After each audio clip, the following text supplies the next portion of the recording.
Last night, the Red Sox scored 15 runs without him. He's back in the lineup. Dustin Pedroia bats second tonight as the Red Sox and Marlins play Game 3 of the series.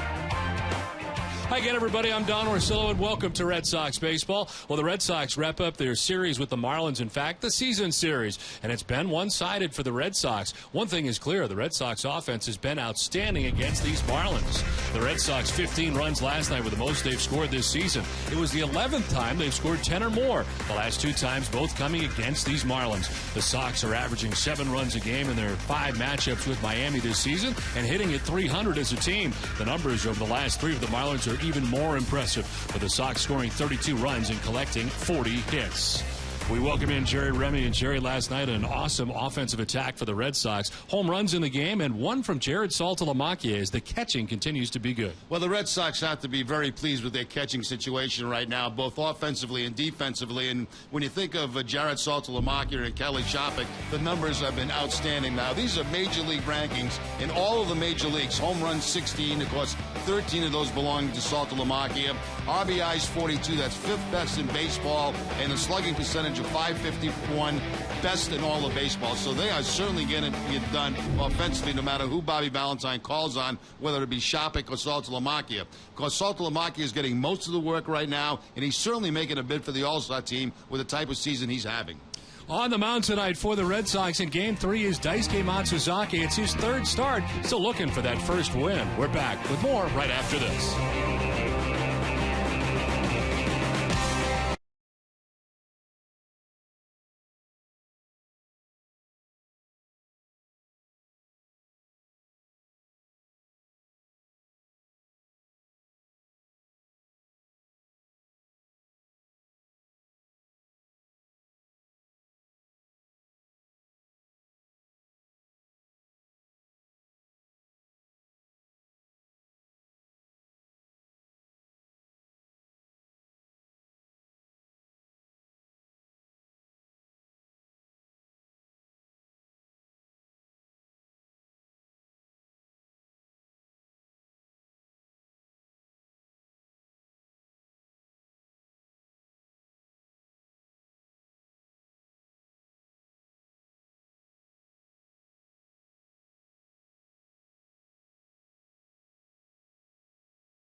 Boston, as the lights are on at Fenway Park inside and outside. Everybody headed home tonight, as imagine the traffic is a little tight around now. Jerry is inside the ballpark right now. The fans settle in for Game 3 of the 3-game series between the Red Sox and the Marlins. Daisuke Matsuzaki makes his way in from the bullpen at the moment as he has wrapped up his warm-up tosses. And last night, really one of the first times this year, Jerry, the Red Sox have been able to kind of sit back, relax, and enjoy their offensive attack. Yeah, it was one of those nice, easy nights for the Red Sox, scoring a lot of runs in the ball game and getting a nice, easy win here at Fenway Park. They find themselves out of the basement, finally, of the American League East, 6 games back of the Yankees, who are at the top, and the Orioles 2.5 back of New York. So the Red Sox, you know, on this homestand, playing good baseball, gaining some ground, which is they want to do, and still got a lot of time left on this homestand to continue to play good baseball. Well, a lot coming up tonight. David Ortiz voiced his frustrations, and we will talk about more as the night goes on. Also a small talk preview with special correspondent Gianna McDonald, and the Bruins have released their schedule for next season. We'll have all that tonight, as well as this final game of the 3-game series, and the Red Sox trying to make it a clean sweep of the Marlins. Well, it is Calling All Kids Month, presented by Hood. And as you have seen this month, they're at Fenway Park all month long. Some lucky kids have had the chance to take the field with the Sox. And tonight, members of the New England Firebirds Red 10 and under team from North Andover, Massachusetts are here. And they'll be taking the field with their favorite Red Sox. Kind of a neat promotion here that has been going on all month long. Lots of kids having the chance to not only get on the field for the first time at Fenway Park, which is a dream come true for a lot of these kids, I'm sure, but also to meet some of their favorite players. And you may notice night in, night out, they also are able to get autographs, and they're ready to get those autographs. They get pen and baseball in hand as they get ready to head out for the national anthem tonight. And again, it is Daisuke Matsuzaka will be leading his team out of the dugout here momentarily for the final game of this series, and tonight matched up against Carlos Zambrano, as not only do some of the kids get to take the field with the players, but also get to bring the lineup card out, which that youngster is about to do alongside bench coach Tim Bogar. They'll be heading out to meet the umpires and exchange lineups as Daisuke Matsuzaka has finished his warm-up tosses. To take him a little longer than usual tonight, and Daisuke has not yet returned to pop out of the dugout, so all kind of waiting on Daisuke right now, as Matsuzaka tonight will be making his third start. It's like Tim Bogart's telling him to get Let's out go. of the field. Yeah, take the field whether he's here or not. Adrian wants to go, so they go. Let's join public address announcer Jim Murray.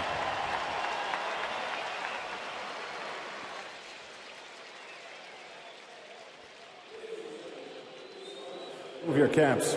Presenting tonight's colors is the End Zone Militia. Joining the Red Sox on the field as part of our Calling All Kids Month, presented by Hood, is the New England Firebirds Red 10U team from North Andover. And performing our national anthem is a University of Massachusetts Amherst graduate and local Boston musician. Fans, please welcome Lauren Van Cherry. Oh, say, can you see by the dawn's early light what so proudly we hailed at the twilight's last gleaming, whose broad stripes and bright stars through the perilous fight o'er the ramparts we watched were so gallantly streaming, and the rocket's red glare, the bombs bursting in air, gave proof through the night that our flag was still there. Oh, say does that star-spangled banner yet wave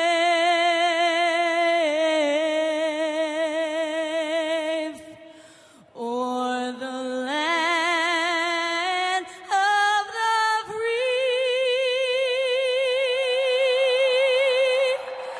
and the home of the brave.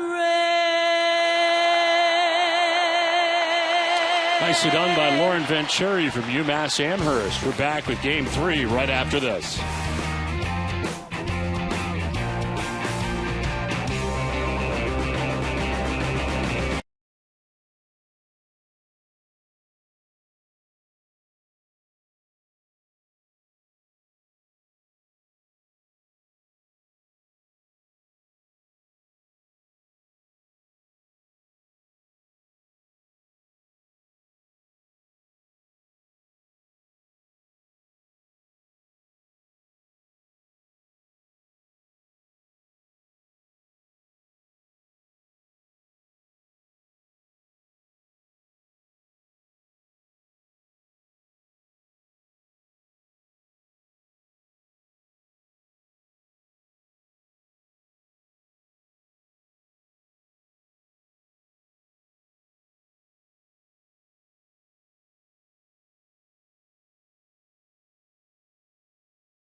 Series, the Red Sox have taken the field tonight, so let's check out the visiting Marlins starting 9. Their lineup brought to you by Jordan's Furniture. Jose Reyes leading it off at shortstop with Hanley Ramirez, the DH tonight. He gets a break from defensive play as Giancarlo Stanton is in right field, Logan Morrison in left.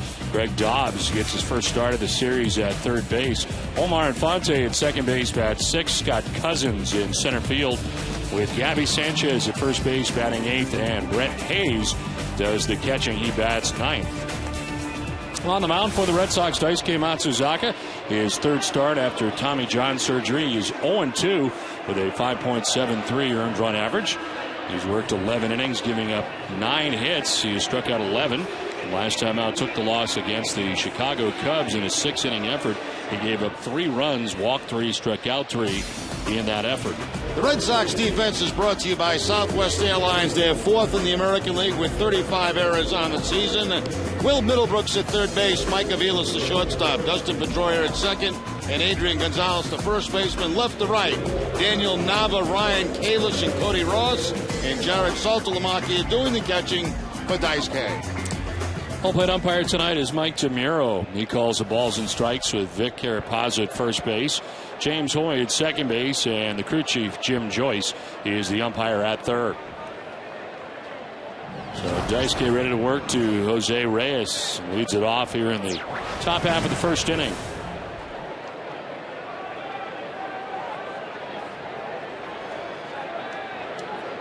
Daisuke ready with the first pitch of the game.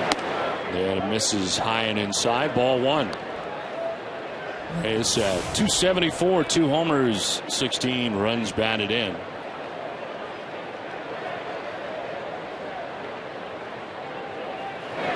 Shows bunt, pulls it back, and takes ball 2, 2-0. One of the problems Daisuke had in his last outing against Chicago, he walked the bases loaded in the first inning. That led to 2 runs. Falling behind 2-0 to Reyes. Yeah, he finished that outing much better than he started that outing. And of course was matched up against Ryan Dempster in that action in Chicago. Now the Red Sox coming in having won 4 straight games. This is lined into center field, a base hit for Jose Reyes. On to begin things here in the first inning. First time Reyes has ever faced Matsuzaka, gets that 2-1 fastball and rifles it right back up the middle for a base hit. A low fastball, bottom part of the strike zone and up over the glove of Matsuzaka. So lead runner on here for the Marlins, and it brings up Hanley Ramirez. Ramirez hitting at .259, 11 homers, and 37 runs driven in. Reyes at first base, 16 steals on the season. He's been caught 4 times.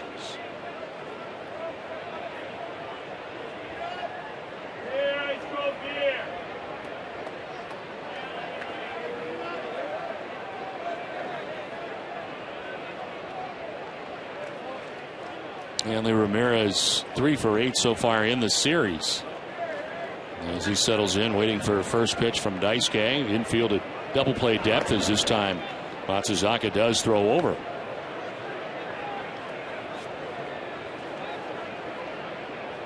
First appearance ever for Matsuzaka against the Marlins.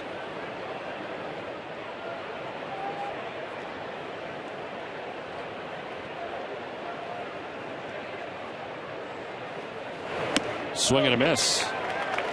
Only 2 batters in this lineup that faced Matsuzaka in the past. It's Dobbs and Infante for a total of 3 at bats. High fastball that time by Ramirez. Now tonight, Daisuke Matsuzaka looking for his 50th win in the majors. One shy of picking that up. This is his 109th major league start. Swing and a miss, and he's ahead 0-2. If he can do it, he would reach 50 wins. 5th fastest member of the Red Sox to do that since 1918. John Lester, Tex Houston, Dave Ferris, and Roger Clemens. Daisuke currently sitting at 49-32 heading into tonight's action.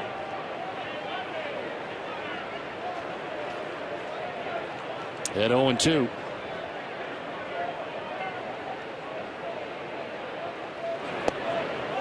Well, it looked pretty close. We called the ball 1-2. Daisuke trying to get the fastball down and in. And a very close pitch there with 2 strikes.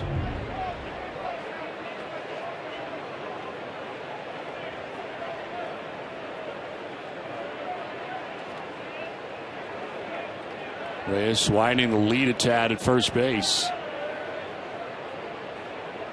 Daisuke notices, and they almost picked him off.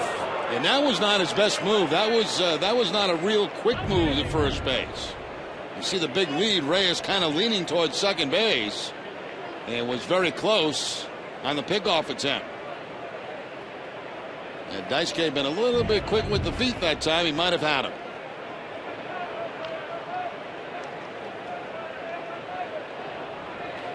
Daisuke has never had a pickoff. Long pause this time. Now deals with a 1-2 and a grounder foul. So he ties up Ramirez, who gets a piece, fouls it off, and will do it again. 1-2.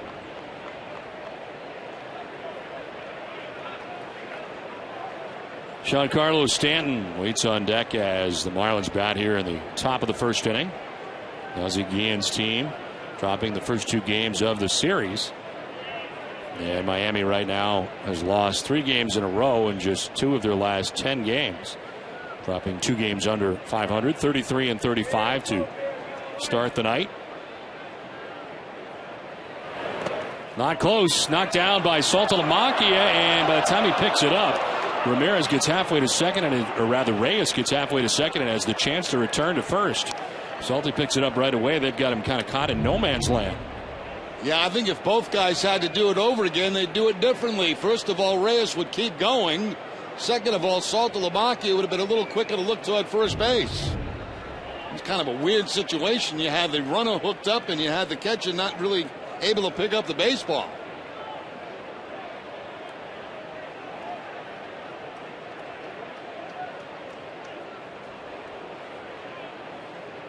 So 2-2 to Hanley Ramirez. Reyes with a good sized lead again. And Ramirez with a check swing foul out of play.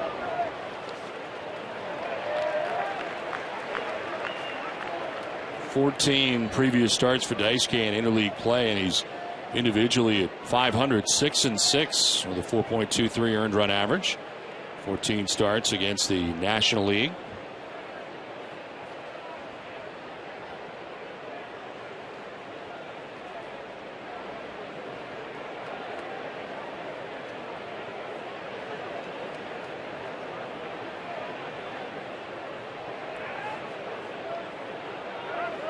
Time called as Daisuke taking a long time in between pitches. And Ramirez getting the time call from DeMuro.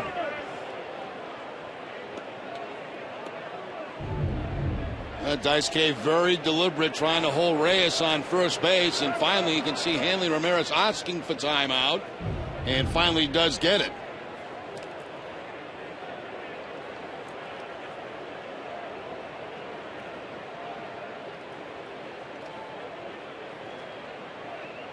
Reyes takes off. Ramirez grounds one softly to short. It'll keep him out of a double play. In fact, he takes off for third. Throw to third base is not going to be in time. Pretty good base running from Jose Reyes.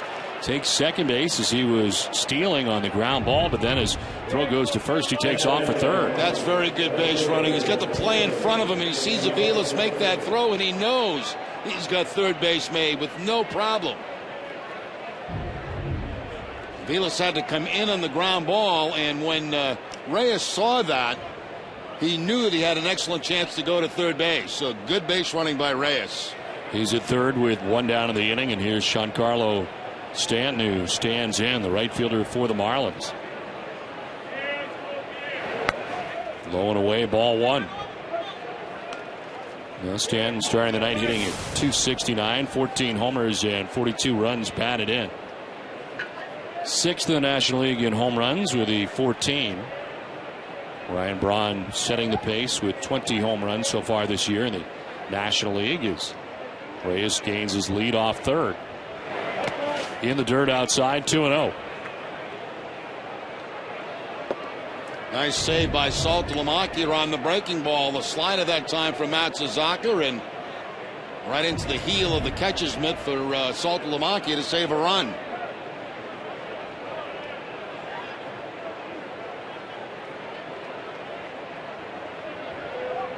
Marlins threatening here in the top half of the first inning. Daisuke falls behind Stanton 2-0.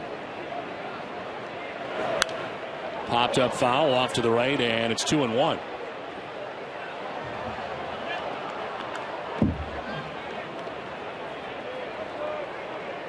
Stanton was the National League Player of the Month in the month of May. First career monthly award in his 12 home runs in May. Tied Josh Hamilton for the most in the majors in 1 month.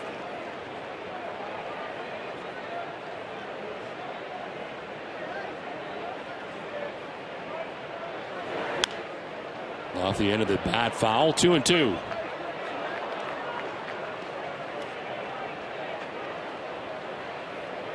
Red Sox outfield playing straight away as Saltalamacchia out to talk to Daisuke here. It's just the third batter he's faced here in the first inning. Where available, this telecast can be heard in Spanish by selecting the SAP button on your television remote. Enjoy the game. Buenas noches, amigos. With a sticky night from Fenway, not as hot as last night, 92 degrees. Feels like 95. Breeze 5 miles per hour in from the left, and clear skies expected for the remainder of the evening. 2-2 again to Stanton.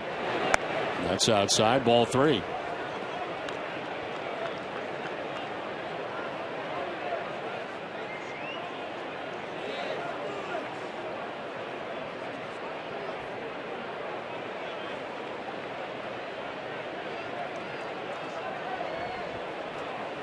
On deck, Logan Morrison as the Marlins bat here in the top of the first inning. Runner at third base, 1 out. 3-2 pitch. There's ball 4, and he walks in. So Stan heads down to first base. They're at the corners with 1 out.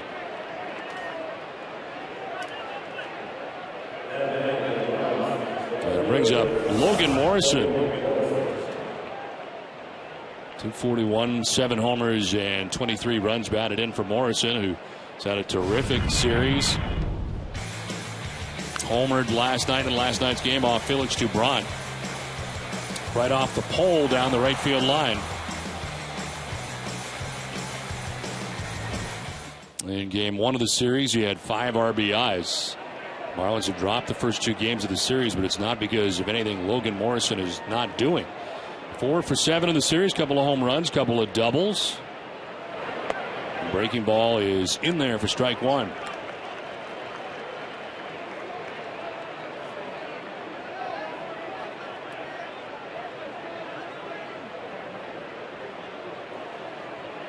Reyes at third base, Stanton at first base, 1 out here in the first inning. Not close, and Saltalamacchia out of the crouch to go get that. That's the first changeup that Matsuzaka's featured tonight, and way, way out of the strike zone.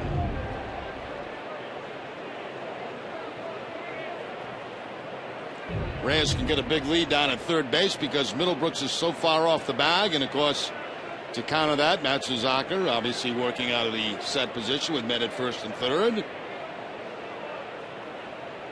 20th pitch of this first inning. Runner at first goes. The pitch misses. No throw from Saltalamacchia. They had a stolen base for Stanton. So 2 Marlins in scoring position now with 1 out in the inning. Now, for those who have been watching the Marlins play the Red Sox, they will run. As I mentioned, they're first in the National League in steals. And Stan picks up his 4th of the season. So that kind of eliminates the double play, the ground ball double play.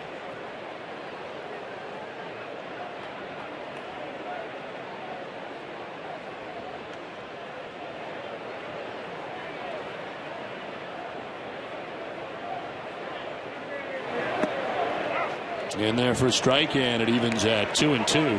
Daisuke running into trouble in his last outing in the first inning against the Cubs, and running into some trouble here in this first inning with runners at second and third, 1 out. He threw 28 first inning pitches last time out, 21 pitches so far here tonight. And he's not yet out of this first inning.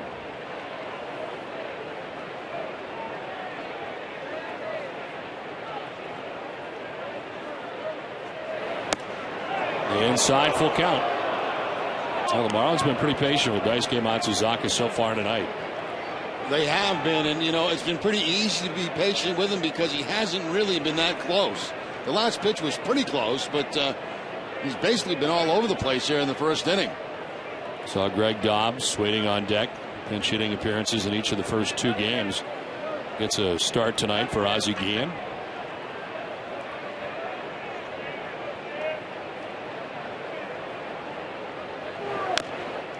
Morrison fouls it off at the plate.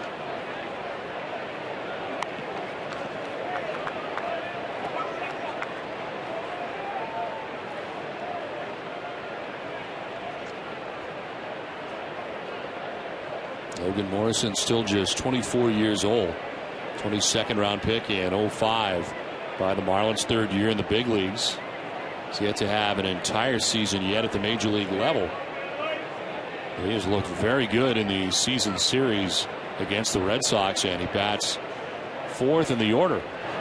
That is strike 3. Down by way of the K. First strikeout for Daisuke Matsuzaka. That's a big one, 2 down. Yeah, Morrison had to be thinking about something other than fastball, so maybe something off speed, because he takes the fastball right down the middle of the plate. And as hot as he's been swinging the bat, he hasn't missed pitches like that when he swung.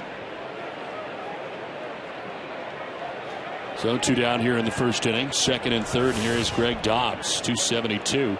No homers and 12 runs batted in.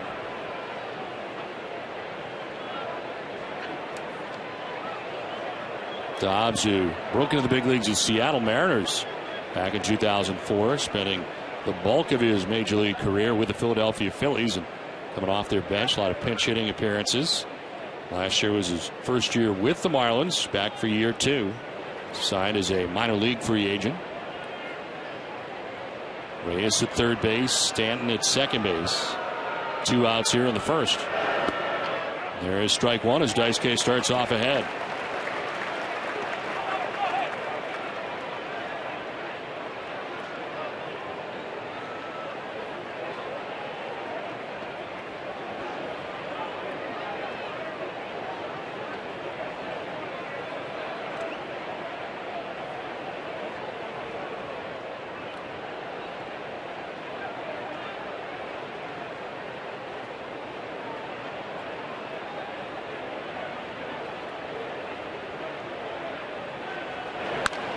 Line into right field, a base hit for Dobbs. Reyes will score. Here comes Stan behind him. Throw to the plate is going to be offline, and the Marlins get 2 runs. Greg Dobbs starts his first game of the series and comes up with a 2-run single with 2 outs in the first inning. Big hit, and Miami on top 2-0. Now Dobbs, one of those guys that has faced Matsuzaka in the past, only 1 at bat, gets the cut fastball that time and finds that gap between first and second. 2-run score, and the Miami Marlins jump out to the 2-0 lead again. A walk involved in this first inning for Daisuke. Randy Neiman already on the phone here in the first inning. This is the 2nd straight outing. Daisuke Matsuzaka has given up 2 runs in the first. As Omar Infante stands in. Stirring in the pen, and somebody is getting up. In there for strike 1, Clayton Mortensen, who we saw in last night's game, starting to warm up here for the Red Sox in the first inning. 71 career runs allowed by Daisuke Matsuzaka in the first inning. It is his worst inning of any inning that he has pitched over the course of his major league career. For whatever reason,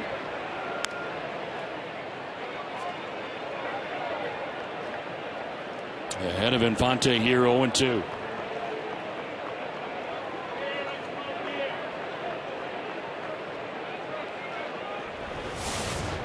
.288, 6 homers and 20 runs batted in.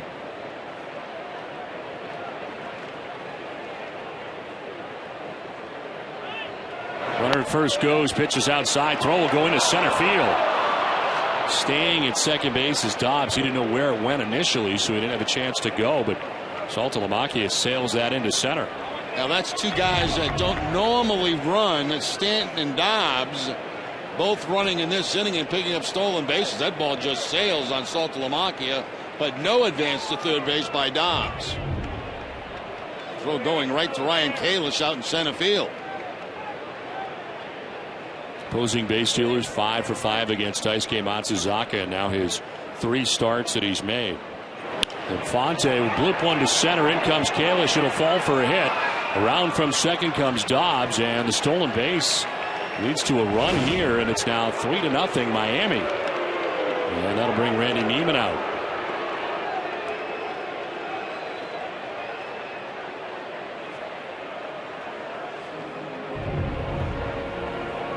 Looked like a changeup that time from Daisuke that just stayed down and in. Not a place you want to have it against the right-handed hitter.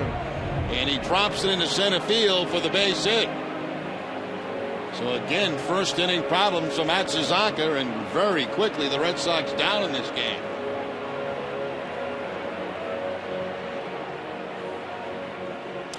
Well, this weekend, fans are invited to drop off new and used baseball and softball equipment outside all Fenway Park gates. The equipment will benefit the Kids Gear for Baseball organization, a Massachusetts-based nonprofit organization that distributes equipment to children in need. Fans who donate equipment have the chance to win autographed memorabilia and other valuable prizes. This equipment drive is hosted by the Red Sox in partnership with the Baseball Tomorrow Fund, which is a joint initiative between Major League Baseball and the Major League Baseball Players Association. So we hope that you will help out. Big first inning for the Marlins. They lead at 3-0. Infante at first base. Here's Scott Cousins, and he takes ball 1. Cousins at 250. No homers and a run batted in.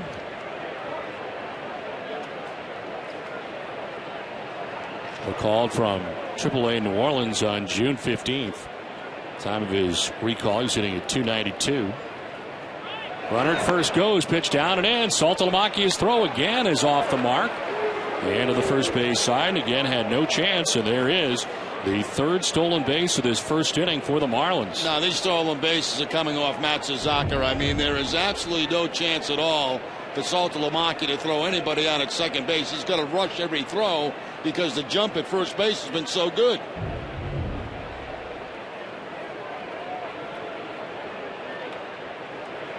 So Stanton with a stolen base, Dobbs a stolen base, and Fonte a stolen base. Here's a 2-0 to Cousins, and he lifts a fly ball for Ryan Kalish out there in center field. That will end the first inning. A 3-run first inning for the Miami Marlins. The Red Sox are coming up.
Sox as the Red Sox come to bat. Their starting lineup is brought to you by New England Chevy dealers. Daniel Nava leading it off in left field with Dustin Pedroia at second base, batting second and back in the Red Sox lineup. Adrian Gonzalez at first base with Big Papi David Ortiz at DH. Cody Ross is in right, with Jared Saltalamacchia doing the catching. Will Middlebrooks at third base bats seventh. Ryan Kalish in center eighth. And Mike Aviles at shortstop bats ninth. Carlos Zambrano on the mound for the Marlins tonight. 14th start of the year, 4-5 with a 3.92 ERA. 78 innings. He's got 60 Ks and opponents hitting at 221 against him. And over his last two starts have not gone well. 4 1/3, giving up 11 runs, walking 9. And both of those starts came against the Tampa Bay Rays.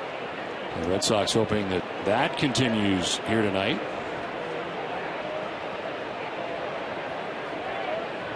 His ERA jumping from 2.81 to 3.92 in just the last two starts. His deals with Daniel Nava, who's hitting at a cool .333. 2 homers and 20 runs batted in. Nava 4 for 5 in last night's game. Zambrano has faced the Red Sox teams twice in his career. No record, 5.91 ERA.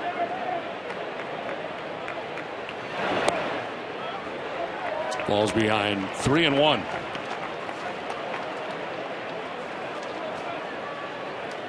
Dustin Pedroia back in the Red Sox lineup tonight. Precautionary situation last night as he re-injured the thumb area again. Something he's got to play with, it appears.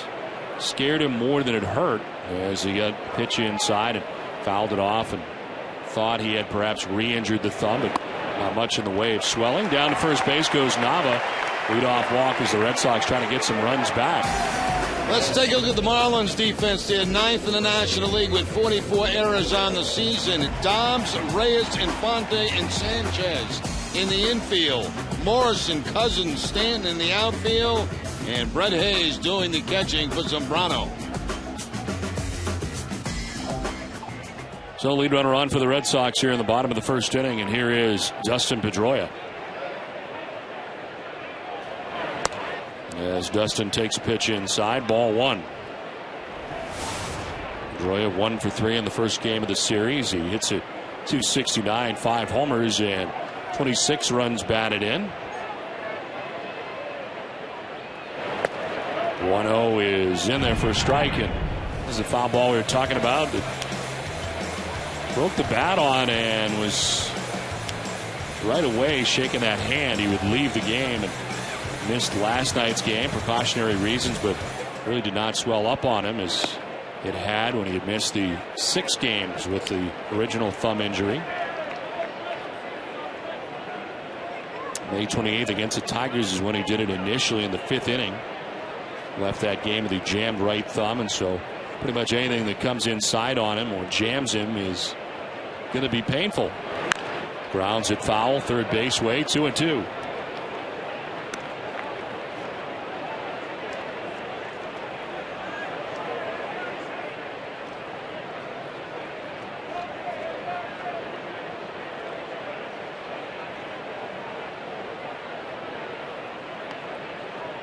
Center fielder Scott Cousins over towards right center for Pedroia to go the other way. A lot of teams have been playing Pedroia in this direction. And Stanton pretty shallow out there in right field. Soft grounder down the third baseline, foul, and it hangs at 2-2. Well, for the best deals on great seats, visit aceticket.com or call 1-800-MY-SEATS.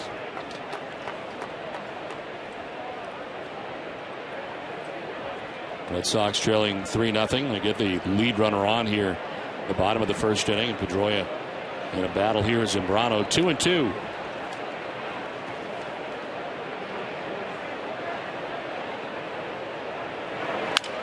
On the ground left side as Dobbs to second for 1 on to first. It is not in time.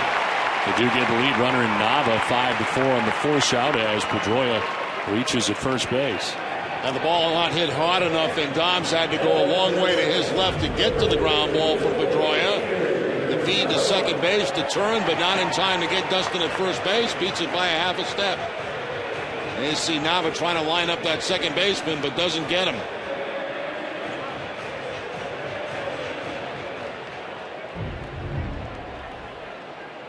One out, one on, and it brings up Adrian Gonzalez. Adrian at 257, 5 homers, 36 runs batted in.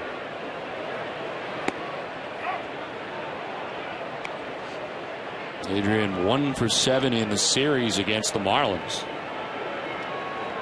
And 4 for his last 24.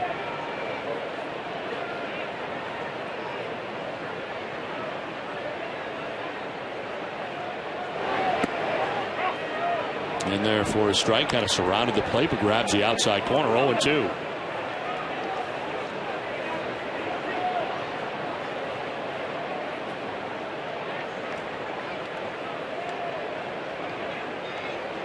And for Zambrano, since becoming a full-time starter in 2003, he is tied for 7th among active starters with 124 wins.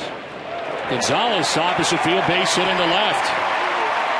Stopping at second base is Pedroia. So getting down 0-2 in the count is Gonzalez, and he just serves it into left field for a base hit. That Gonzalez came in the game only a .222 hitter against Zambrano. Picks up the base hit.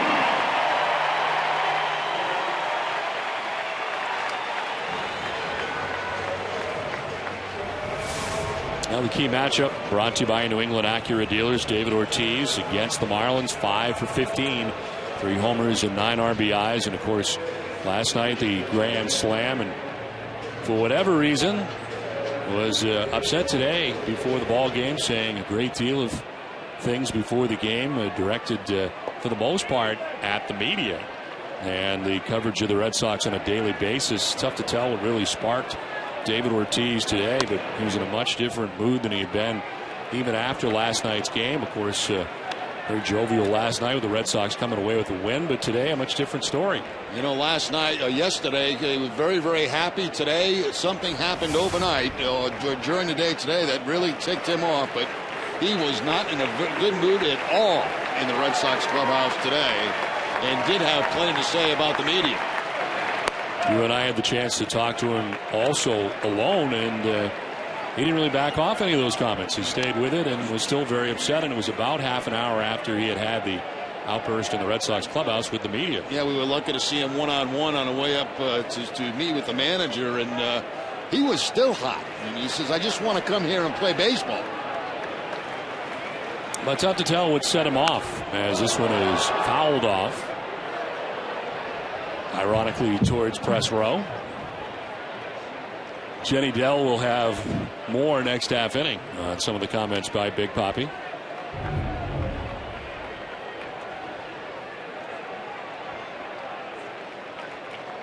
That's one way to take care of it. You start peppering the press box. Well, the only thing I left him with when I left is I said, David, let me see you smile. And at least he did smile. He did smile. 2-1. It is down and in. Did he go? They check. No, he did not, says Jim Joyce. It was just odd timing. That's the only thing I can say about it. It just didn't seem to make any sense. He must have seen something, read something that upset him, that got him going. Had to, because, he was like a totally different person today than a day ago. And he was really angry. Yes, and he's playing great. Team's playing well now. Things are going well. Ball 4. Down to first base goes David Ortiz. Second walk coming up by Zambrano here in the first inning.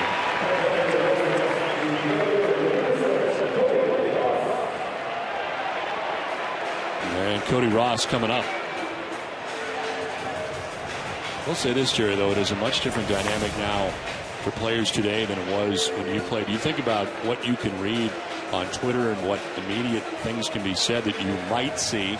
I know as a player you'd probably rather not see that stuff and try not to see it, but it's almost impossible in today's day and age not to see some of the comments that people make. Yeah, absolutely. And as I talked about in the pregame show with Tom Caron, when we played, we had 4 or 5 writers that traveled with us. They flew with us. They traveled on the same buses. Pop-up in the infield. They're coming from everywhere, but it is Sanchez, the first baseman of the infield fly rule, makes the catch for the second out of the inning.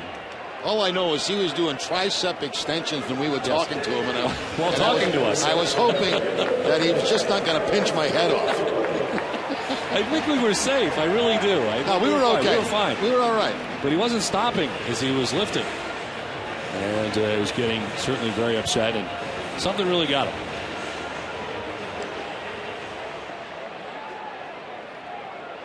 So it is a bases loaded situation. Red Sox trailing by 3 runs. A chance to do some damage here. Jared Saltalamacchia, 263, 13 homers, 34 runs batted in.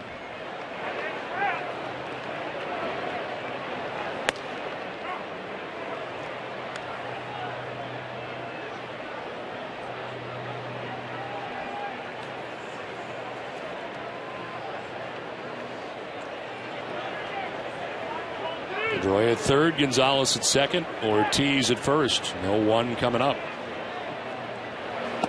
That is down and in, 1-1.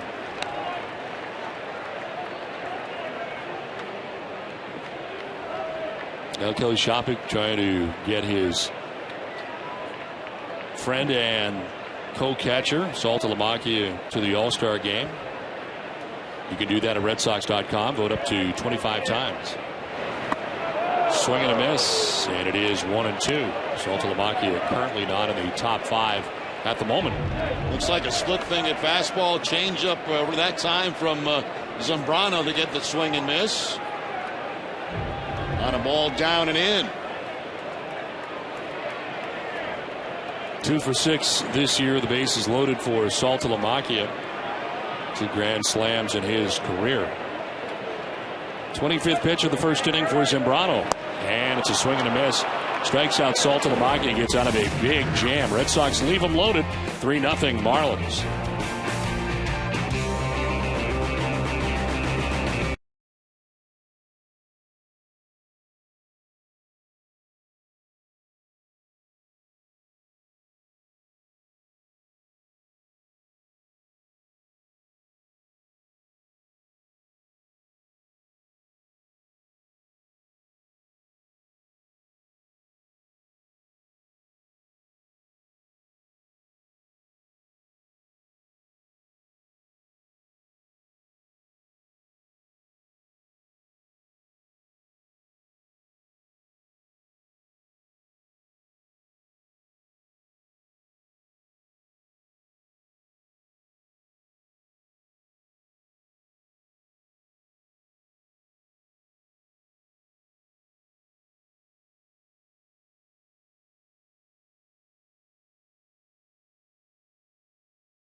Fenway Park as the rest of this month is packed with great games.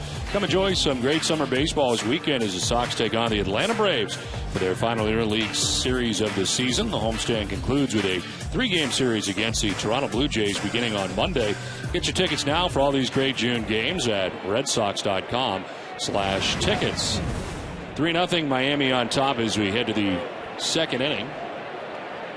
Gabby Sanchez, first baseman for the Marlins, leads it off and takes strike 1.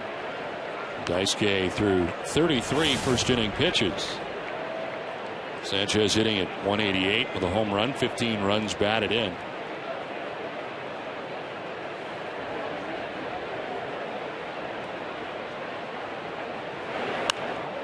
Popped up foul, backing out of play, 0-2.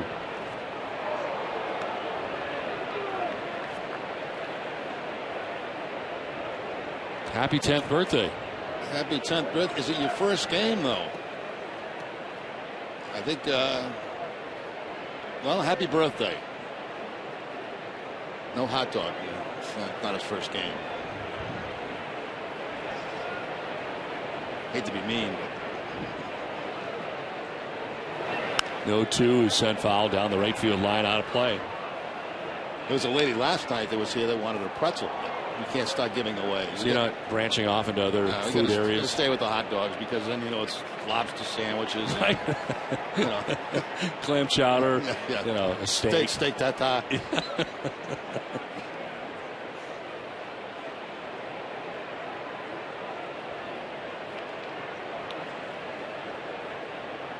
It's been a tough offensive season for Gabby Sanchez, hitting at 188. He's been demoted at times this season to AAA, back here in the majors, but still hitting under 200. He slaps at this, chops it to first as Daisuke covers, and another good lead from Adrian Gonzalez with one away. Let's check in with Jenny Dell. Don, as you mentioned earlier, just one day after David Ortiz hit his 396th career home run, the slugger expressed some frustration this afternoon about the level of media drama that seems to follow this Red Sox team. Playing here, used to be so much fun. Now every day is something new. Not related with baseball, not even related with baseball. People need to leave us alone, play ball, man, and do what we know how to do. When you say people, are you saying the media or the fans or what? What people? All right, let me ask you a question. Okay. Who came out with the news a couple of days ago, the fans or the media? Media. Thank you. I'm done. When manager Bobby Valentine was asked his thoughts on Ortiz's comments, he said he's not concerned and that David handles the media market as well as anyone he's ever seen. Jerry Valentine also suggested that Ortiz was speaking on behalf of his teammates as well. Well, I don't think at the time that Valentine knew exactly what Big Papi had said to the media. And Big Papi obviously still upset about the thing that came out the other day about the toxic environment in the Red Sox clubhouse. That's what he was talking about, 2 days ago. But I don't understand why today it upset him so much, because he answered those questions 2 days ago already on behalf of the team. Like we said, Don, something between last night and today, he either heard or read or saw, and that ticked him off, and off he went. And 2 down here in the second inning. Jose Reyes singled to center field in the first inning. The first question of that sequence to David Ortiz today was about his contract and whether or not he feels he has to prove himself this season and put up big numbers in order to get more than 1 year. And I think most people know that during last offseason it was very clear that David wanted to sign a multi-year deal and not have to go year to year, which is what the situation is. And what the situation is currently now for Big Papi here is a 1-year contract, really playing for next year, and perhaps maybe that's what got him going. Is this is popped up, foul ground, Salt to the Machia back. Jerry, I find it, and having never played, and I'm sure you've done this, anytime you're in the midst or thinking about a negotiation during the course of a season, I would think baseball is tough enough on a daily basis and have to worry about that stuff. And he said today that he's not thinking about that right now. Right. He's thinking more about winning baseball games. And it is difficult to negotiate during the season. I went through that one time in my career. Believe me, that was not fun. It was you bring it to the ballpark with you if things didn't go well in negotiations. But that's not the case here. Reyes strikes out, slams the helmet down. It's 3-0 Marlins after an inning and a half.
Motor Speedway. Enter to win VIP tickets and pit passes for you and 3 friends for this NASCAR Sprint Cup Series event. Visit Nesson.com/pit pass for details. Last half of the second inning back at Fenway Park, 3-0 Marlins on top as Carlos Zambrano slipping out of trouble in the first inning. Red Sox had him loaded with 1 out but could not score. They strand 3, and Will Middlebrooks gets a start tonight at third base. Kevin Youkilis off to begin the game. Middlebrooks at 3-0-3. Cranks it foul and is down to the count 0-2. We won't want to miss Gianna McDonald next half inning as she talks to the president and CEO of the Boston Red Sox, Larry Lucchino. Always has some very tough questions. Looking forward to that.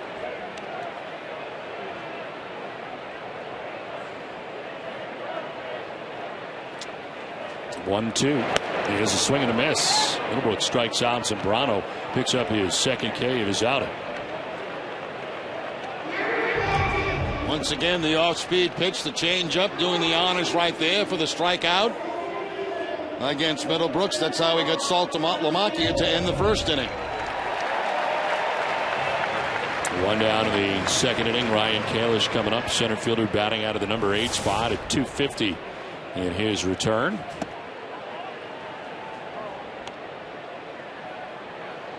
Called up on Sunday from the Pawtucket Red Sox. Started each of the 4 games since.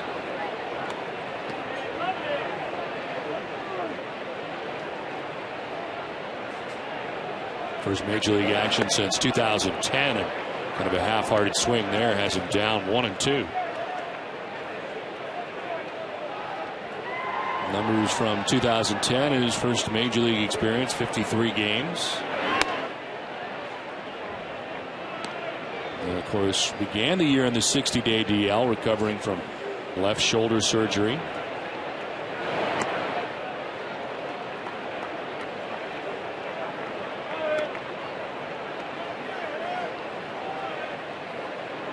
Mike Aviles batting out of the number 9 spot tonight, waits on deck. He has hit all over this Red Sox lineup during the season. 3-2 is outside, ball 4. Third walk already of the night, given up by Zambrano. Don't just beat the heat, annihilate it. Hurry into the Cumberland Farms Chill Zone and mix up your favorite fountain of frozen beverages for just 89 cents, any size. The Chill Zone, only at Cumberland Farms. A 1-out runner at first for Mike Aviles, 268, 9 homers and 40 runs batted in. He is 3 for 9 in the series, hitting a home run, and it's a 3-run home run at that.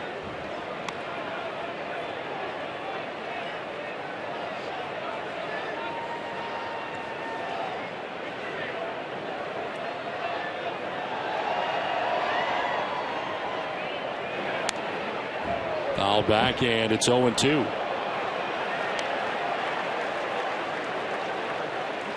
Mike Aviles, who bats 9th, along with David Ortiz, the only members of the Red Sox to have 40 or more RBIs. He's 9 home runs, 1 shy of his career high of 10. Swing and a miss as Zambrano with the pitch that is up, and that is strike 2. Aviles thought it was the 3rd out of the inning, as he drops the helmet and the bat, thinking the inning was over, but that's only out number 2. And that's a fastball that's up, but maybe out of the zone to Aviles. Chases a high fastball that time and strikes out for the 2nd out of the inning. You're right, he thought it was the 3rd, but only the 2nd. And Nava gets a shot.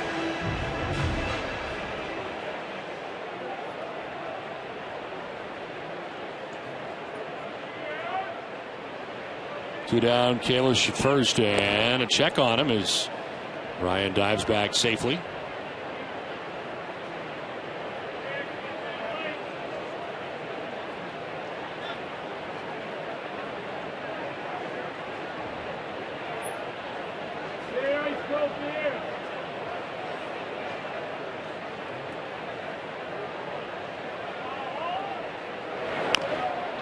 Fouled off, and it's 0-1 to Daniel Nava. Walked in the first inning.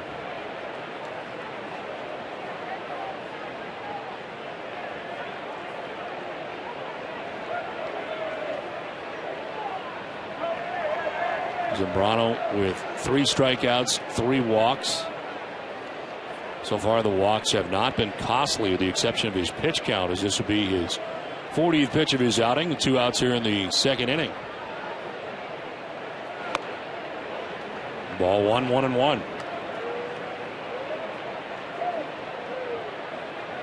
Now, despite losing his last 2 games, the Marlins are 6-3, and Zambrano starts since the beginning of May.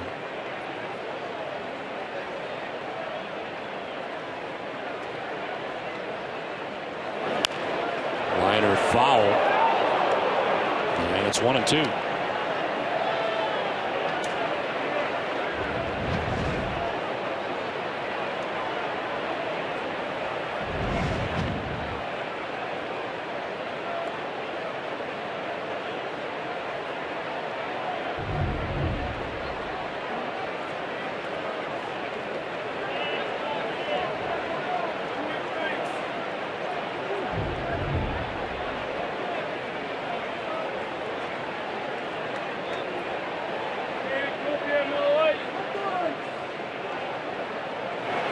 On the ground right side, and Fonte took a look at second but fires to first to end the inning.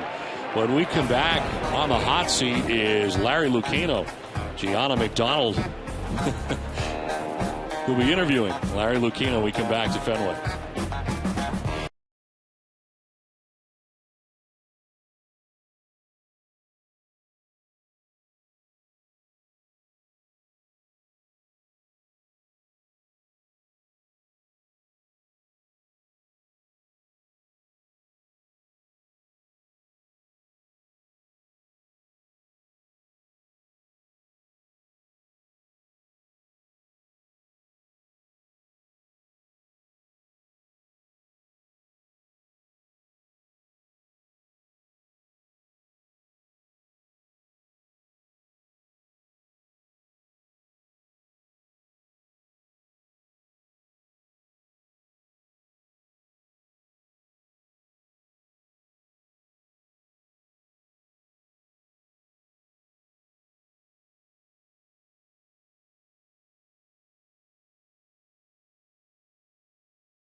Covidien, a global healthcare products company, is a proud sponsor of the Red Sox Foundation, helping to address health needs in our communities. 3rd inning back at Fenway Park, 3-0. Marlins on top. Hanley Ramirez leads it off in the 3rd inning as he gets jammed and pops it up foul, out of play. Now, if it is any indication of the way Daisuke has pitched so far, once he settles in, things seem to get much better. Once he gets through that 1st inning, and he did give up 3 runs in the 1st, but then had a 1-2-3 2nd inning on 10 pitches. As he settles in here beginning the 3rd inning, we'll find out. A 1-2 Ramirez. And it's 0-2. Now the problem is that settling in, I mean, that quickly you're down in the game by 3 runs. You haven't even had an at bat yet.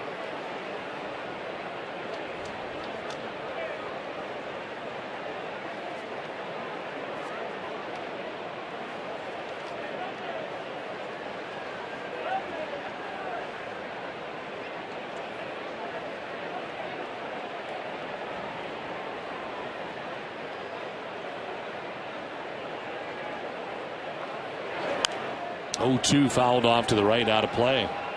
Well, yesterday, Didier Moraes caught up with David Ortiz and Marlins third baseman Hanley Ramirez. And Ortiz told Didier that he actually advised and encouraged Hanley to switch from shortstop to third base during the offseason when they hung out in the Dominican Republic. You can check out the full story on NESN.com. Didier Moraes for NESN.com.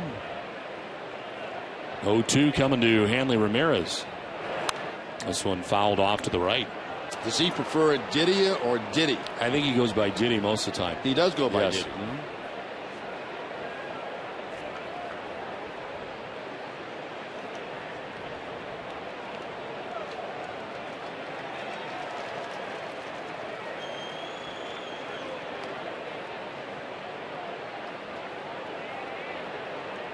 Ramirez grounded to short in the first inning. 0 for 1 as Dice K is ready with an 0-2. And on the ground, lots of spin on it. Pedroia coming in will fire to first for the out as we check in with Jenny Dell. Don, June is calling All Kids Month, and special small talk correspondent Gianna McDonald, who just so happens to be Darnell McDonald's daughter, recently interviewed Red Sox president and CEO Larry Lucchino. Wait till you hear this question. I'd like to talk to you a little about fashion. What's your style? What's my style of fashion? I don't know. I don't know that I have a style. Well, that's okay. First of all, what's that mustache? Oh, my goodness gracious. Look at this. This is years ago. Yeah, I had a mustache and long And how hair. long? That was about 15 years ago or more. I've changed. Wow. Wow. Which looks better, with the mustache or without? You think mustache looks better? Mm-hmm. Thank you. You're welcome. Gianna is tough. She can be very, very tough. I'm glad we're not on the hot seat at all, and that it's been other people so far. She's done a great job. I was on the hot seat. Oh, you were? You have been? I didn't know that. Yeah. How did you do? Okay, I think. This one is fouled down the right field line. Jenny has a little more. Yeah, Don, actually this Sunday, the fans should tune into the pregame show beginning at 12:30 to see Dustin Pedroia on the hot seat as he fields some questions in the next Small Talk episode. It's all presented by the Children's Hospital Boston. Back to you guys. All right, we look forward to that on Sunday. 5 in a row retired by Daisuke Matsuzaka. 1 out here in the third inning. Stanton fouls it back. 1-2. Actually, I happened to walk in where they were taping some of that during spring training, and I got kind of thrown in the hot seat, and probably didn't make the cutting room floor. It probably ended up on the floor somewhere. But look at that! Look at LL. She found. Wow. The hippie. She preferred the mustache to the current look for Larry. Well, maybe Larry will grow it back.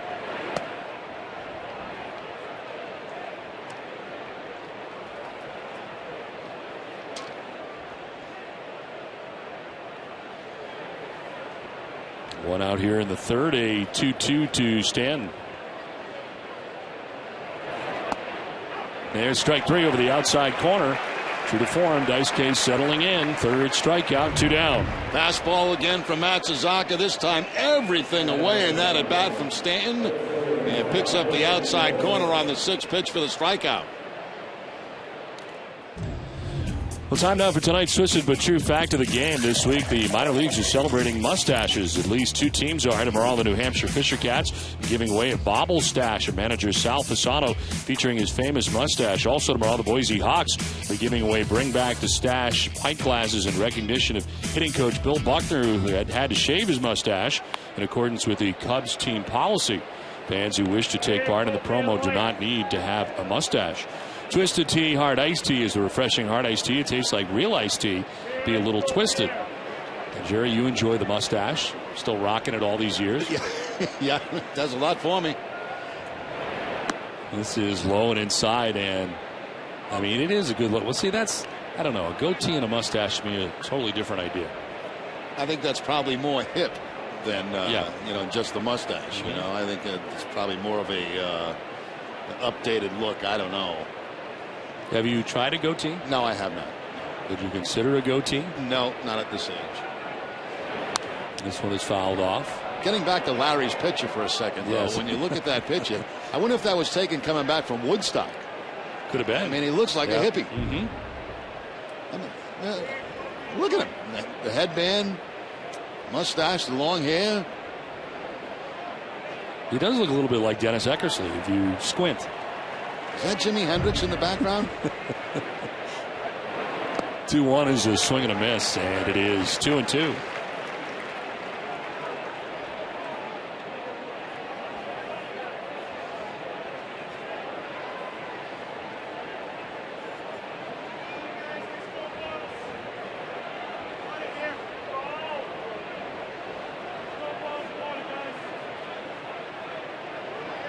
Two pitch to Morrison, one of the 3 Ks Dice K has. And a slow roll or foul. Speaking of Woodstock, you have it on your iPad still? I mean, you had it for years. You had the entire. Yeah, I got the whole thing. Couple of days. Got the whole thing. The whole thing. Yep. Still on there. Yep. On this tiny little thing you now carry around, which is a whole new thing. About that square. Incredible. It's amazing. How many songs can you get on there? Do you even know? I don't even know. I've got hundreds and hundreds on there now. I have no idea how many I can get on. I think it would just basically run out of old music.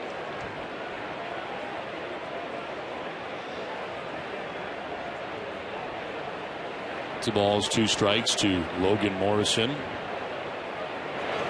And a foul. I guess Gianna had more questions about Larry's looks over the years. More than just the first shot. She also had another shot. One with an eye patch that she wanted to know about.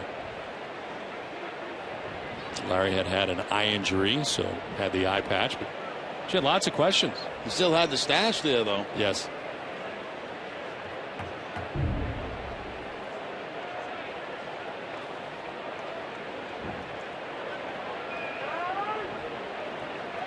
Two is chopped down the first base line. Gonzalez will pick it in fair ground, tag the bag, and end the inning. 7 in a row retired by Matsuzaka.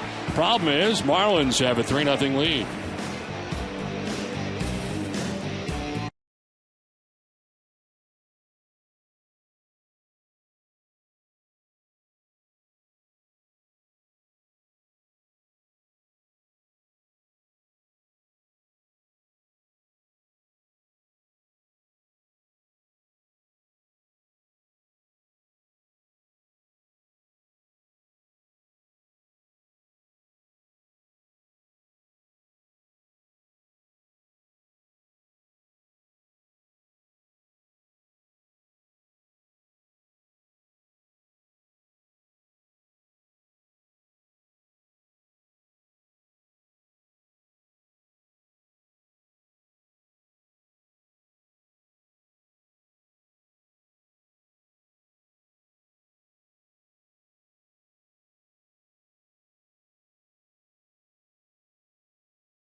Baseball in Nesson is brought to you in part by Eastern Bank, the official bank of the Red Sox television network. Tradition, history, and a commitment to everyone on our team.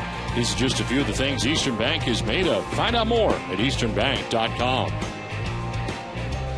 Another warm night from Fenway Park, but the Red Sox bats have not yet picked it up as we head to the bottom of the 3rd inning. They trail 3-0. Dustin Pedroia, Adrian Gonzalez, and David Ortiz to bat in the inning. Only 1 hit so far for the Red Sox off Carlos Zambrano, who He's walked 3, struck out 3.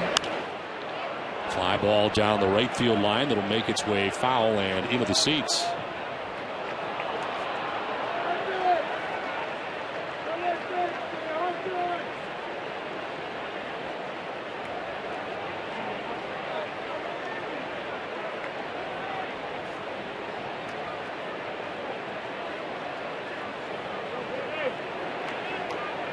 Zambrano is 30 years of age. His 0-2 pitch is outside, and it is a ball and 2 strikes. Of course, prior to this year, his entire career spent with the Chicago Cubs. Was an 18-game winner back in 07, 18 and 13. 319 games overall with the Cubs, as this is fouled off. 1-2. Had some volatile times with the Cubs. He did. Well put. Every now and then. Took it out on the occasional water cooler, whatever was available in the dugout at the time.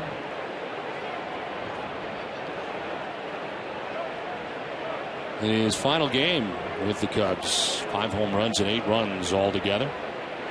This is on the ground to short. Reyes charging, and on the run, the throw is in time to get Pedroia for the first out of the 3rd inning. Well, tonight, following our Red Sox coverage, join Jamison Coyle for Nesson Daily, presented by Sunlight Financial. Naoko Funayama reports from Pittsburgh with a preview of tomorrow's NHL draft, plus Robert Parrish on what the Celtics should do with the Big Three. All this and much more on Nesson Daily tonight after Red Sox coverage only on Nesson. The Chief, Robert Parrish. 1 out here in the 3rd inning. Adrian Gonzalez, the batter.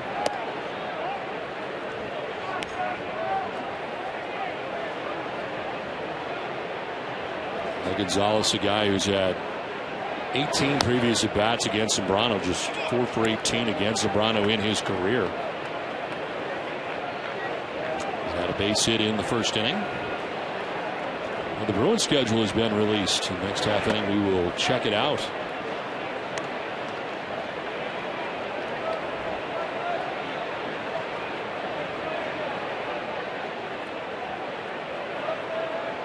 Two-one. Up over the glove of Zambrano, but the shortstop Reyes off balance throw, and keeping his foot on the bag was Sanchez for the out. That was acrobatic from Reyes coming from shortstop. 2 down. Very acrobatic by Reyes. He actually had probably more time than he anticipated. Could have turned around maybe to make that throw, but decides to make it going out toward right field, and the first baseman Gabby Sanchez able to keep contact with the first base bag. Plenty of time there to get Gonzalez. 2 down here in the 3rd inning, and it brings up David Ortiz, who hits the ground ball. The shift on. It's Dobbs, 3rd baseman, alone on the left side, who throws him out. And Zambrano is a quick and easy 1-2-3 3rd inning. Through 3-0 Marlins.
See 2 great games this season with the 2012 double play packs. Create your own unique double play packs by pairing an exciting summer game with a date against the Yankees or a summer weekend game.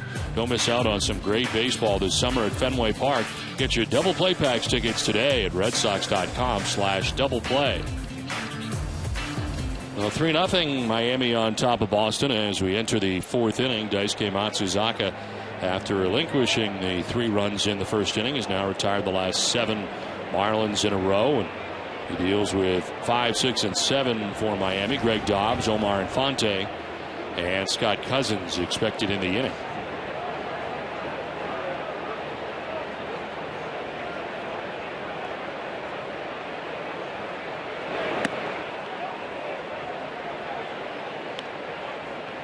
Dobbs with a single, stolen base, scored a run, knocked in 2 runs with a big 2-out, 2-run single to right field in the first inning off Daisuke.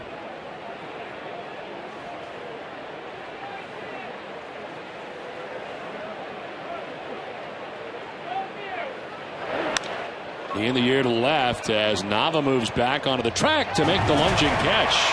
Wasn't sure where he was, had a little more room to go, but he makes the catch in front of the wall for the first out of the inning. Yeah, it looked like he had a track and had to kind of reach out with that right arm where the glove is to make the catch.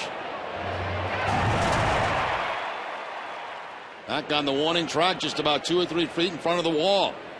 Has only 1 error with the Red Sox, hasn't made any in the last 20 games. Something's wrong with his glove, I think, as he makes his way in here from left field, calling timeout. Not sure if he broke something on it or not, perhaps coming loose. And headed to the Red Sox dugout.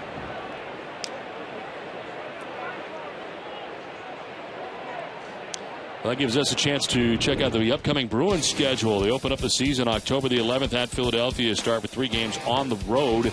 First home game October 18th against Montreal, the back end of a home-and-home with the Canadiens. And the annual day after Thanksgiving game is November 23rd against the Rangers. 1 meeting with the Stanley Cup champion Kings December 17th at the Garden. And finish the season with 3 of 4 on the road. Last game is April 13th at Buffalo. So the Bruins getting their schedule out. And if you have more information about the entire schedule, you can go to bostonbruins.com. As Nava has a new glove and is headed out to left field.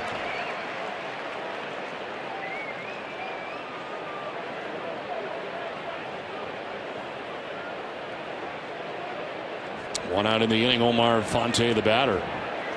Singled, stole a base, knocked in a run in the first inning.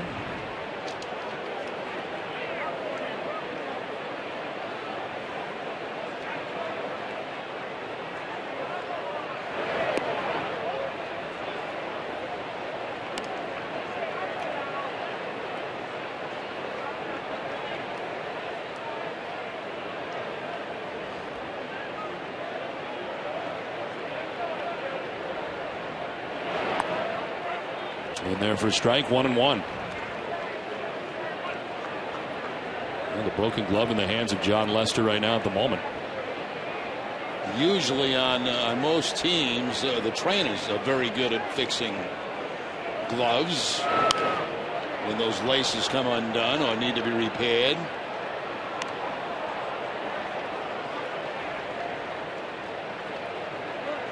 Now I'm in a running conversation with Kalish in center field.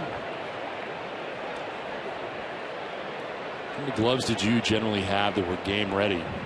Always had one backup just in case. Now to left center field on the run is Kalish. This will take him almost to the warning track. 2 down. Well, it's time now for tonight's AT&T trivia question. Prior to David Ortiz, who was the last Red Sox to hit a grand slam in an interleague game. I'll have the answer for you a little bit later. 2 down in the 4th inning. When would you break in a new one? Would that happen during like infield, or would you not do that? Yeah, I'd use 2 gloves, 1 game glove and then 1 for infield, and prior to the ball game, and try to get that broken in. We're game ready in case you need it. Of course, you want your gamer as long as you possibly could, especially if you were going good. I think in my major league career I only used 2 gloves for games. The entire time. Yeah, and the only reason it was 2, it would have been 1, but the one glove was stolen. And so I had to go to my backup plan and stayed with that one the rest of my career. I can't imagine that change was very easy. They got all my equipment. They got everything. Really? Yeah. It was on. We were on a road trip and they took the whole bag, so I had to get all new stuff, new shoes, new glove, new everything. 2 down in the 4th inning. And a swing and a miss. I think it was an inside job. I don't know why they would want my stuff. Nice K to the curveball that time to pick up a swing and a miss from Cousins.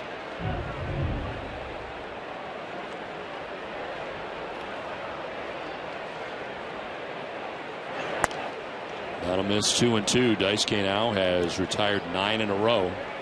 An erratic first inning once again for Daisuke. Pattern that has been repeated. And he gave up 3 runs in the first. Has been perfect sense.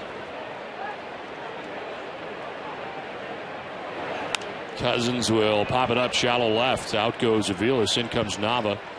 Daniel Nava underneath it. 3 fly ball outs. 3.5 done from Fenway. 3-0 Marlins.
Every Red Sox home game, Duncan hosts a nonprofit children's organization. Thousands of kids have had the chance to catch a Sox game thanks to Dunkin' Donuts. Tonight we welcome members of the Boston Public Schools Science Fair. Dunkin' Donuts committed to the community. 3-0 Marlins on top of the Red Sox as we enter the last half of the 4th inning.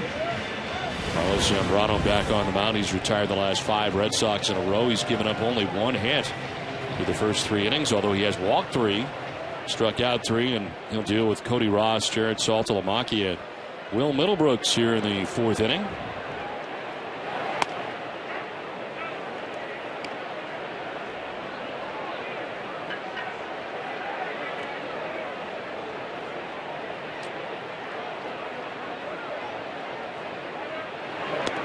Inside, and Ross got hit by the pitch. On the hand, apparently, as he shakes it, maybe the wrist.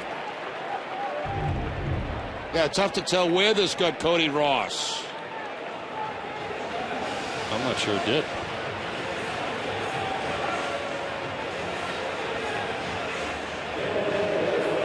Might have got him on the elbow. That right elbow. Check it out. See if it gets him there. Change directions? I think it hit the bat. I think it's bat, not elbow. Well, that's a very good acting job by Cody Ross then. Again was out to dispute it. Take one more look from the side.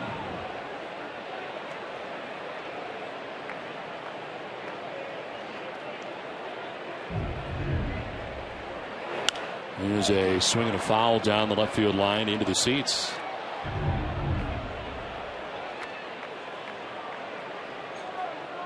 I think it's all bat. I'm not going to argue with you. He shakes his left hand. I'm not doubting that it didn't hurt because it hit the bat. You're not arguing? I'm not arguing with you, no. Okay, so you agree. Cody Ross at first base. Umpire felt he was hit by the pitch. Saltalamacchia has struck out swinging in the first inning. 3 strikeouts for Zambrano in the game tonight.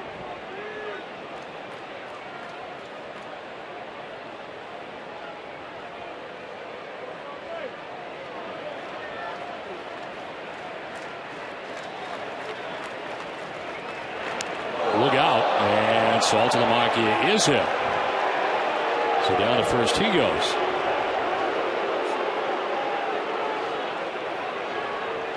Again takes all this in. Well, I don't think there's any question about this one. As Saltalamacchia gets it off the tricep. So Zambrano getting himself in trouble with a couple of hit batters. One maybe, one definitely. Ozzie didn't really like it. 5th batter that Zambrano has hit this season. And all of a sudden now, 2 on, tying run at the plate. Will Middlebrooks can tie this game up with one swing of the bat. Middlebrooks takes ball 1.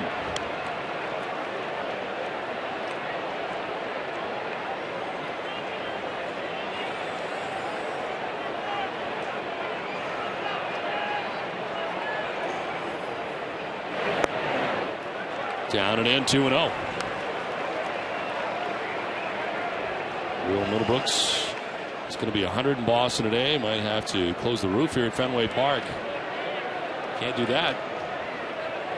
You do it if you're in Miami, but not here against the Marlins. It's funny, we go down to Miami and we played 3 games with the roof open, and it was actually cooler than what it's been here in Boston.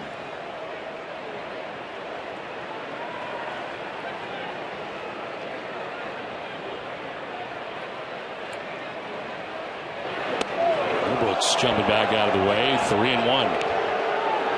All of a sudden, Zambrano cannot find the strike zone.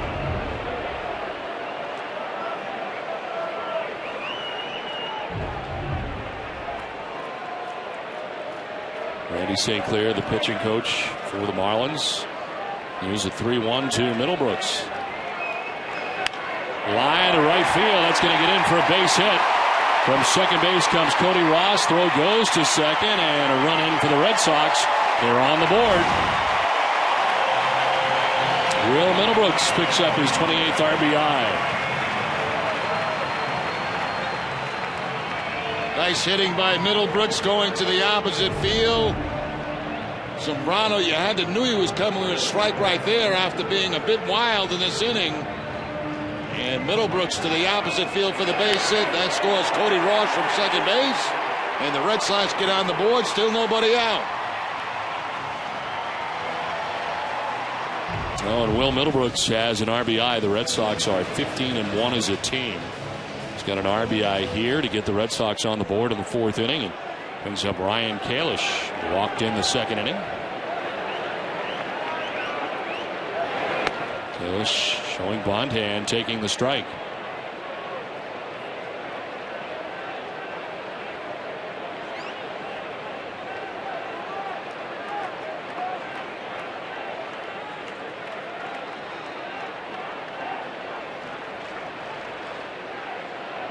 Kalish not entirely sure of the signs. He wants Jerry Royster to go through him again as he tries to get his attention. Now he does.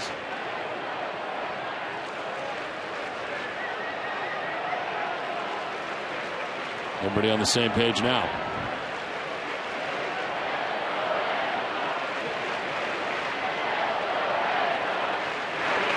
Swing and a miss, and it's 0-2. Foul tipped it actually into Hayes Smith. On deck, Mike Aviles batting out of the number 9 spot. Still nobody out here in the 4th inning.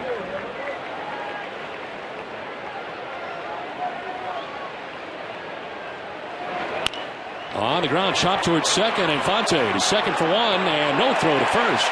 Coming in hard was Middlebrooks at second base. And getting down the line well was Kalish, so just the 1 out.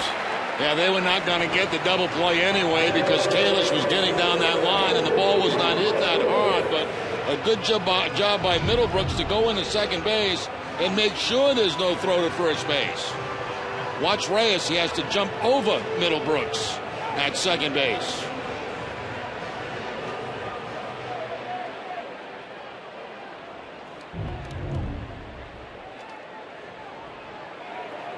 So 1 out now, 1st and 3rd, and here's Mike Aviles. Struck out swinging in the 2nd inning, 0 for 1.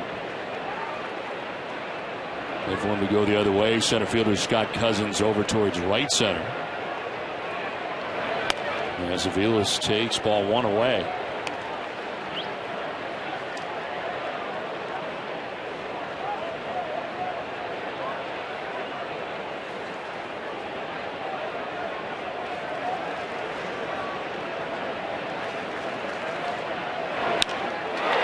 To left center field. Over goes Cousins to make the catch. Tagging at third base is Saltalamacchia. Throw is cut off and a run is in. It's 3-2.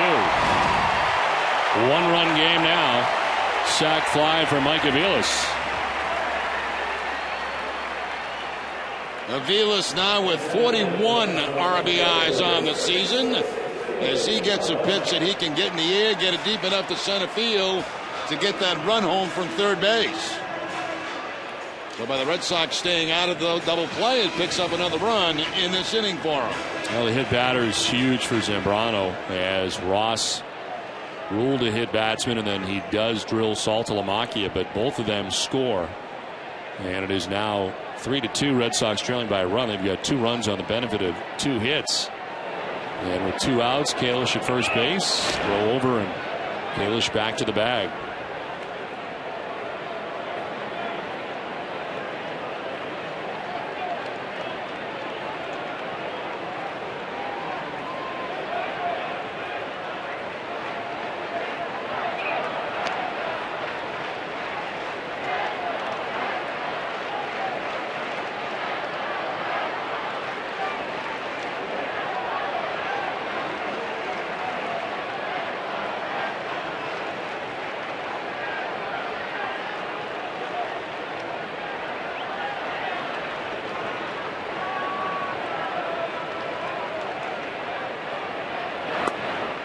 It's a strike call to the outside corner. 0-1 to Nava.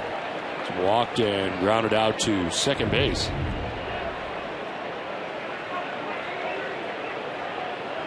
It's a strike call and a pitch that appeared to miss the strike zone.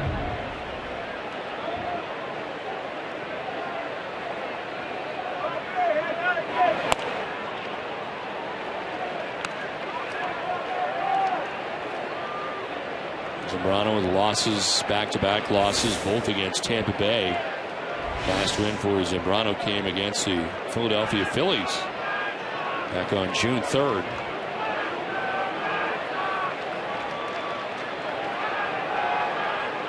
'70th pitch of the night for Zambrano. And it's lined to right and in for a base hit. Kalish will stop at second. Stanton gets it back in quickly. It gets away, but backed up at third base by Dobbs. It's a base hit for Nava. Second time he's been on tonight. Yeah, walk back in the first inning. The base hit here with 2 outs in the 4th inning. A big night last night for Nava on that leadoff spot. It's like a cut fastball that time from Zambrano. And cleaned out by Daniel Nava on the line to right field. Well, batting average up to .337 now for Daniel Nava. And here comes Randy St. Clair, the pitching coach. No action at the moment in the Marlins pen. While we have a moment, we'll check out the answer to tonight's AT&T trivia question. Prior to David Ortiz, who's the last Red Sox player to hit a grand slam in an interleague game. And the answer is Daniel Nava. June 12th of 2010, Nava connected for his first career home run. On the first pitch he saw in the majors, Phillies' Joe Blanton, June of 2010. It was the only home run that season for Nava, who has 2 this year. David Ortiz's grand slam was the 3rd this year for the Red Sox and his 10th with the Red Sox, putting him in second place all time in team history, trailing only Ted Williams now for Big Papi. So first and second, 2 down, 2 runs in, and Dustin Pedroia, the batter. His return to the Red Sox lineup tonight, reached on a fielder's choice in the first inning, grounded out to short in the 3rd. He is 0 for 2.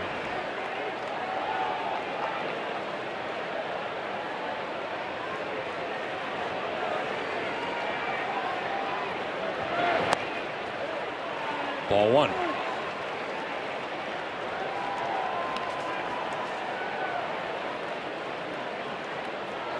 Kalish at second base, Nava at first. Red Sox trailing by a run here in the bottom of the 4th inning.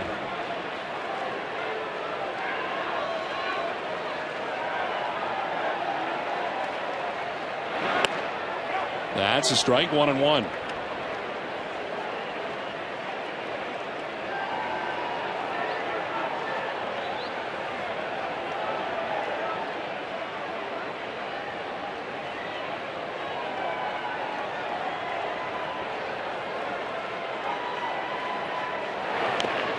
Swing and a foul, 1-2. That is now 73 pitches for Zambrano, who has now thrown more than Daisuke Matsuzaka has for the first 4 innings, and that's with Daisuke throwing 33 pitches in the first inning. Daisuke has been much more economical over the last 3 innings. He's thrown 39 and has retired the last 10 Marlins in a row. While the Red Sox have come back in this game with 2 runs, looking for more. 1-2 is grounded towards Infante at second base. That will end the 4th inning, but a 2-run 4th inning for the Red Sox. 3-2 Miami at the end of 4.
Eastern Bank, listening, guiding, and being there for kids in need. That's what Eastern Bank and Adrian and Betsy Gonzalez are made of, which is why we've teamed up to support youth mentoring programs throughout Massachusetts. To find out more, go to easternbank.com/Adrian.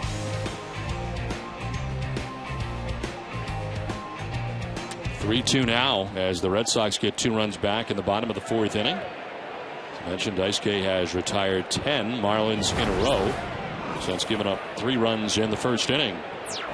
Gabby Sanchez leads it off here for Miami in the 5th. He bounced out to his counterpart at first base, Adrian Gonzalez, in the 2nd inning.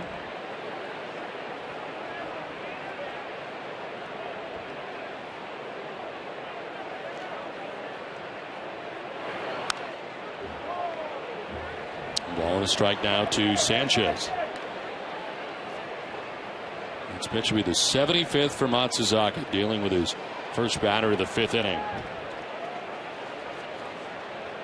Clayton Mortensen was up in the first inning in the Red Sox bullpen. We've not seen action since. It'll be Brett Hayes and then Jose Reyes to follow here in the 5th.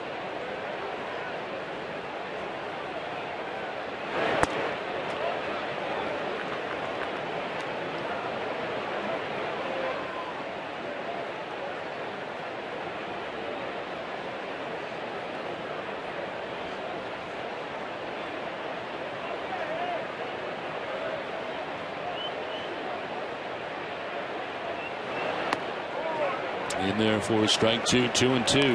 Mentioned earlier the 49 career wins now for Daisuke Matsuzaka. Puts him 3rd among Japanese-born pitchers. Deo Nomo had 123 victories to lead all Japanese-born pitchers. And Tomooka with 51. Former member of the Red Sox. Both of them, as this one is fouled off to the right. Of course, you remember Nomo very, very well. Yes. First game at Nesson. First game that you did at Nesson, and it was a no-hitter. Could have done without it, to be honest with you. Would have been better. Why do you say that? It would have been easier. It been like a 3-2 game or 4-2 game.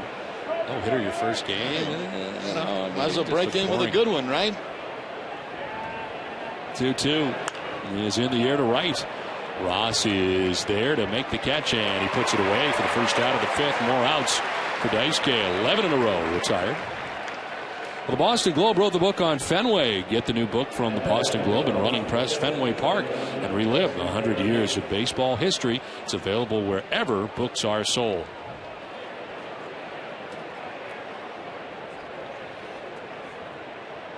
One out in the 5th inning, and it brings up Brett Hayes. Flied out to right field in the 2nd inning.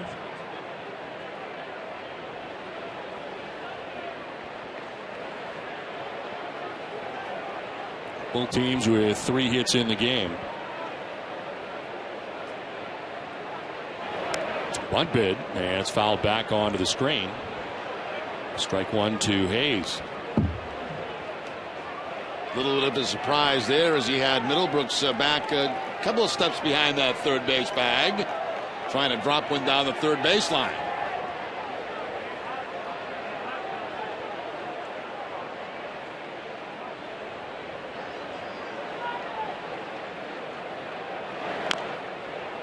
He's down 0-2.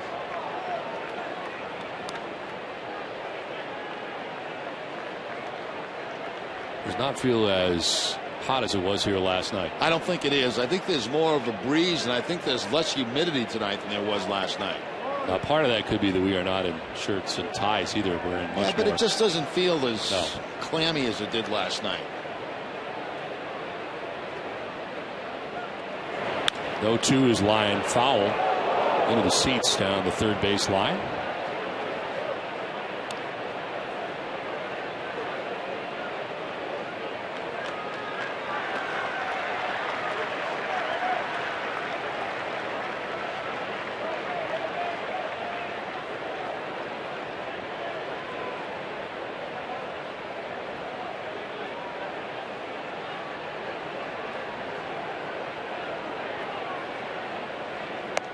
Down and away, Hayes doesn't chase, and it is 1-2.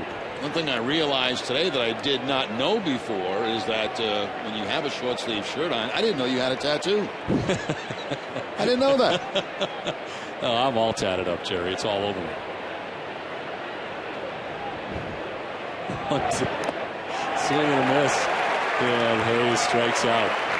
Actually, it's not really. Maybe surprised to find out. Breaking ball here from Matsuzaka. He goes and looks to the curveball. A hard slider to put away. Hayes for the second out. It's a pretty impressive tat. There it is. Jacked. The Red Sox sticker there? Yeah. Oh, it's not a tat. It's not a tat. Yeah, I'll tell you exactly what it is. I had to do a promo shoot. And so I had to get a tattoo as part of a prop. You know, it's kind of like a makeup thing. So. Wait a minute. Was it a topless shoot? Yeah, you could say that. For a magazine? Yeah. I can't give away too much. I've already said too much. The fact that you even know I have a tattoo is already kind of too much information. Well, I did a couple of shoots the other day, and I didn't have to get a tattoo. No? No. Yeah. Different kind of shoot. And I got to keep my shirt on, too. Really? Yeah. So it'll be coming up in another issue soon, and you'll know all about it when it happens. But you'll be the first to know. I'll tell you first. I'm excited about it, though. It's kind of a different venture for me. Swing and a miss, and it's 1-2. That changeup was a different venture for Daisuke right there as he throws it for a strike. Down and away, had the off-balance swing by Reyes. Good changeup by Matsuzaka.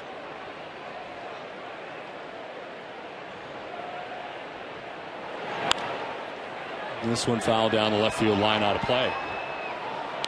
Now you did something like this in the 70s, didn't you, when you were a player? At one point appearing in a magazine. Oh, yeah, we don't want to go there, do we? Yes, that's true. That's very true.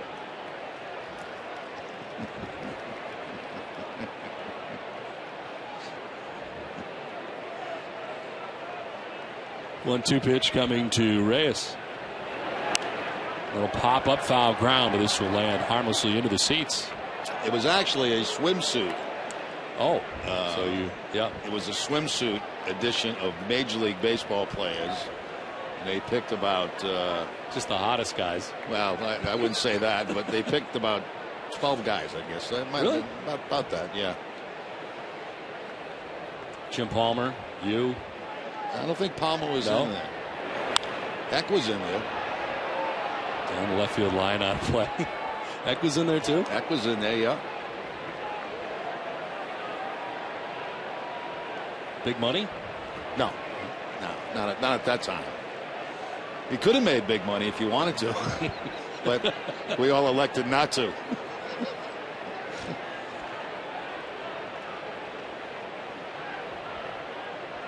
'90th pitch for Daisuke is on the ground, and to his right is Gonzalez.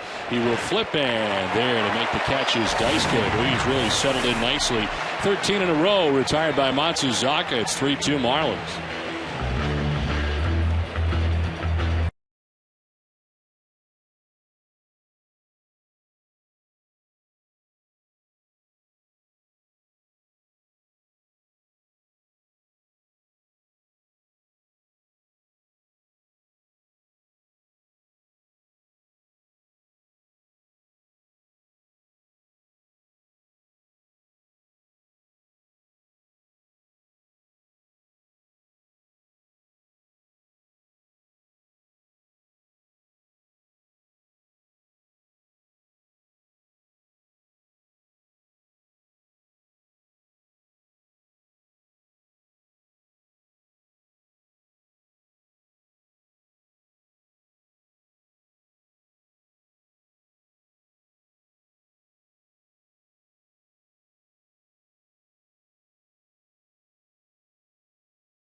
As the Red Sox come to bat here in the bottom of the 5th inning, Adrian Gonzalez, David Ortiz, and Cody Ross. Red Sox getting 2 runs back in the last half of the 4th inning.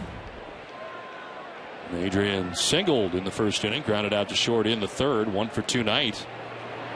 One of only 3 Red Sox hits in the game.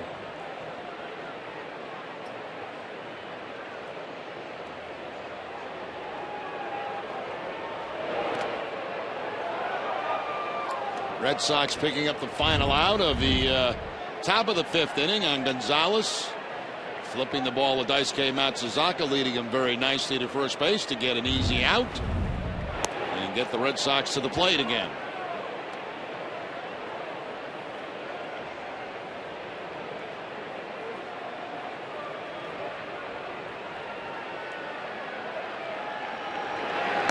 Tough to figure with Daisuke Matsuzaka in this 1st inning thing now, which is becoming a recurring pattern, especially with the way he has pitched since. It's hot, and that'll drive pitching coaches crazy too. You know, what can we do differently, maybe in his warm-ups, to maybe get that changed? It's been a problem for Daisuke throughout his career here with the Red Sox. A walk for Gonzalez, 4th given up by Zambrano. Lead runner on for the Red Sox for the 2nd straight inning. And for the 3rd time in 5 innings is David Ortiz. He's walked in, grounded out to short. 0 for 1 in the game tonight.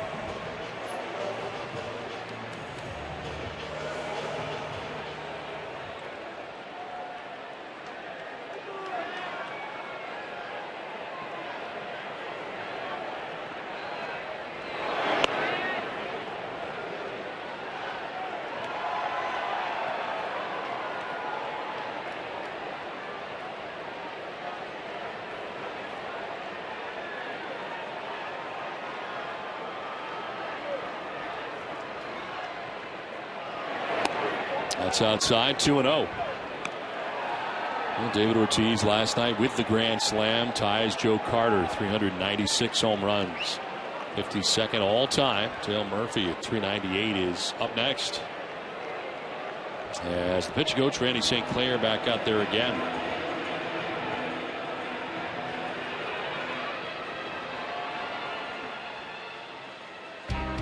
Boston Red Sox baseball on NESN is brought to you by Eastern Bank. At Eastern Bank, remain of historic milestones, and now our home team has reached one of its own. Congratulations on this special anniversary from one Boston institution to another. Adrian Gonzalez walking in the 5th inning to begin things here tonight as Red Sox trail 3-2 in the 5th, and Ortiz ahead in the count, 2-0. That's a strike, and it's 2-1. No fastball that time for Big Papi on the 2-0 count. Got the splitter that time from Zambrano.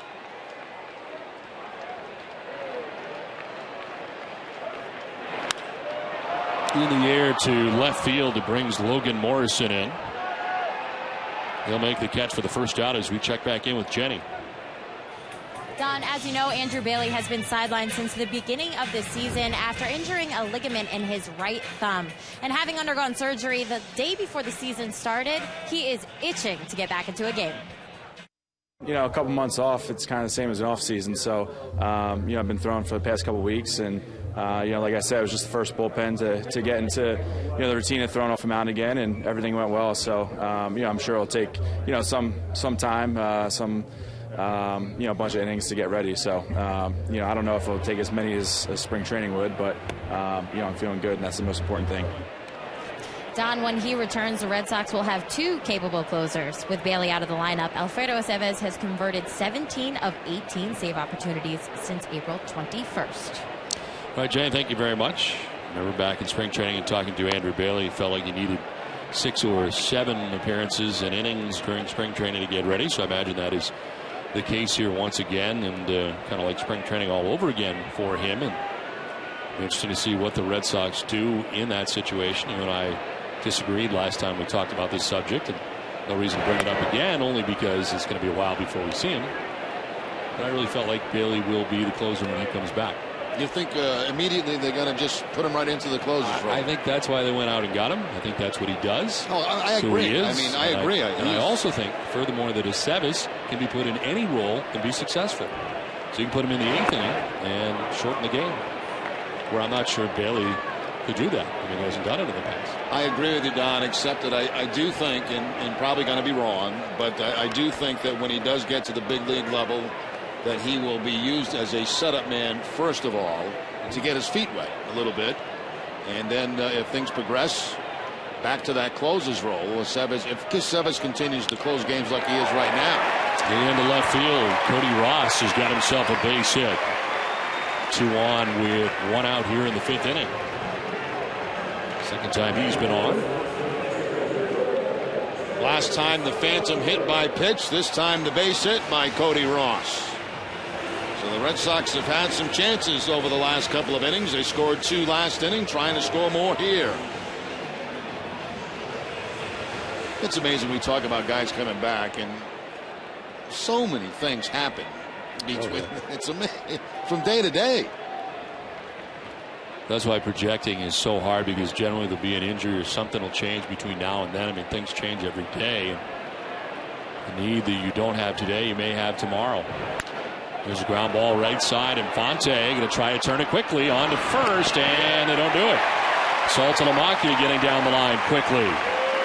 Gonzalez takes third. They do get Ross at second base. Run as hard as you can, even if you don't have good speed, trying to beat out that double play, keep the inning alive, and Saltalamacchia does that. Salty not blessed with great speed, but going as hard as he can and stays away from the double play. That'll give Middlebrooks a chance. Trying to tie this game up with Gonzalez 90 feet away. Saltalamacchia at first, 2 down. Will Middlebrooks struck out swinging in the 2nd. Single to drive in a run in the 4th. As he takes ball 1.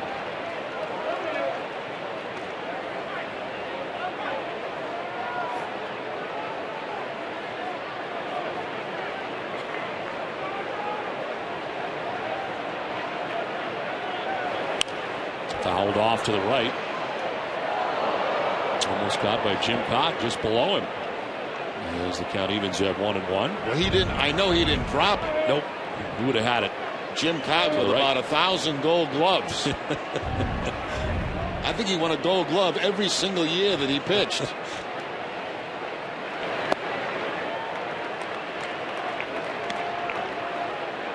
Kitty likes to do the game standing up. He loves to do the game standing up. He was one of the fill-ins we had in your medical leave, and he stood the entire time, the whole 3-game series in Toronto. My neck was killing me because he's a tall man. Yeah, big guy. So I spent the entire series looking up at Jim Cott. You talk about conversation. You talk about a guy that worked quickly, very fast. You think Burley works fast? Jim Cott was faster than Burley. Really? Oh yes. 16 Gold Gloves. And a career that spanned 3 decades, right? Incredible career for Jim Cott. Tied for the 2nd most all time. Brooks Robinson Gold Gloves. Only Greg Maddux, who had 18, has more. 1st and 3rd, 2 down.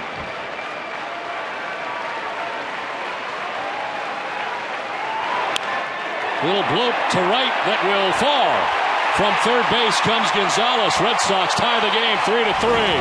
Second hit, second RBI for Will Middlebrooks has tied this game. Now give some credit to Saltalamacchia for this. He's running hard down the line. He stays out of the double play. He gives Middlebrooks a chance to get an at bat with 2 outs and crops a base hit in for the base hit to give the Red Sox another run. There's Saltalamacchia getting down the line. Give him credit for that, for running hard all the way, staying out of the deuce, and then the flare into right field for the base hit, and another run for the Red Sox to tie the game.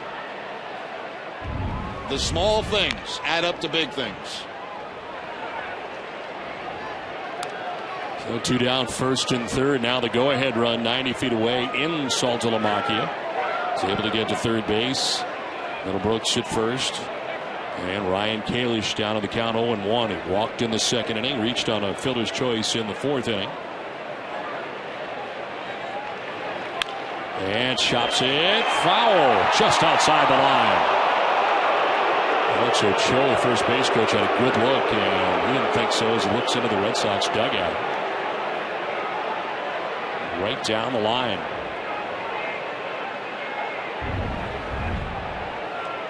Get a good look from this angle right here, and I think it was a foul ball. But very close. It's where it goes over the bag.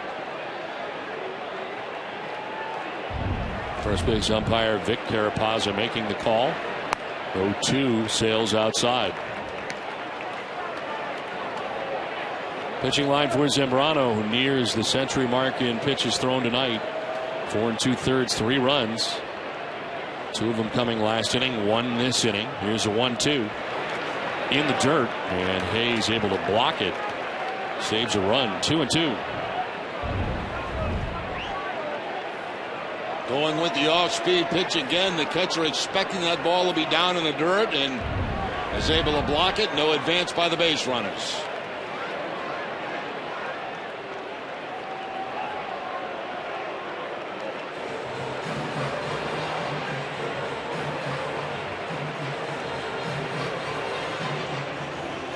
Well, 99 pitches over his average. Got ways to get to his high. There is action in the pen. Left-hander Mike Dunn, who we've not yet seen in the series. Well, this copyright telecast presented by authority of the Boston Red Sox may not be reproduced or retransmitted in any form.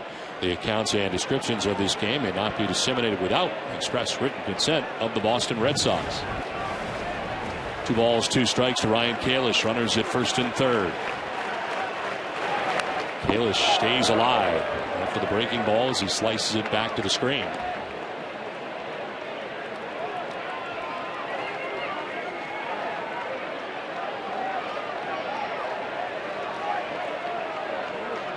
It seems like some of the young guys igniting this Red Sox run right now. Middlebrooks, 2 hits, 2 RBIs tonight. Kalish now playing in his 5th straight game.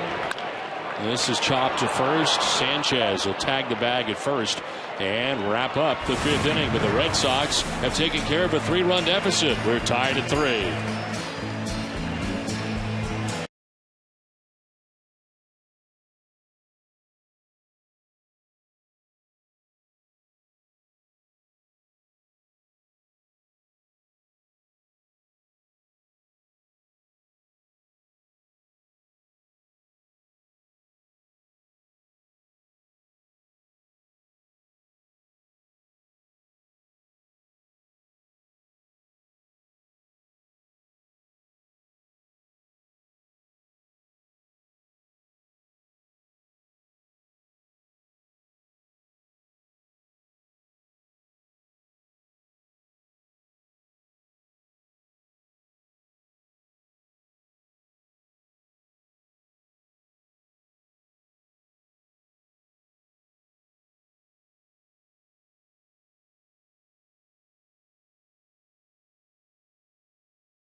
Amica Insurance. Amica Insurance is not just how you're covered, it's how you're treated. 4 strikeouts tonight for Daisuke. Morrison on a fastball. He got Reyes on a fastball. Stanton on a fastball. And then a breaking ball to Hayes to pick up his 4th strikeout as we head to the 6th inning. That's pretty cool. Yeah, very nice. 3-3 game as we head to the top half of the 6th inning. That was a waxing crescent moon.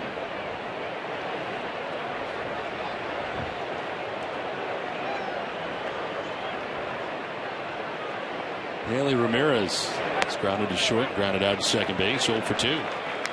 Daisuke Matsuzaka has retired the last 13 Marlins in a row and given the Red Sox offense a chance to come back in this game, and come back they have. 3-3 now as we play here in the 6th inning. Ramirez, Stanton, and Morrison featured here in the 6th inning for the Marlins. Red Sox have action in their pen. Andrew Miller, left-hander, up in the pen. On the other side, Ryan Webb is now up, the right-hander. As the starter for the Marlins, Carlos Zambrano, up over 100 pitches at 101. 2-1 is fouled off to the right. 2-2.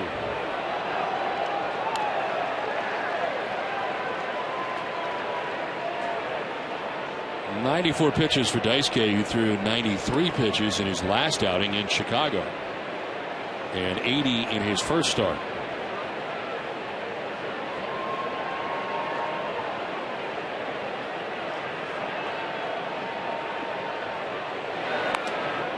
Check swing foul into the crowd. Daisuke has been trying all night long to get inside on Ramirez and has been pretty successful in doing that. Trying to bury that fastball inside to Hanley Ramirez and getting a lot of these check swing foul balls.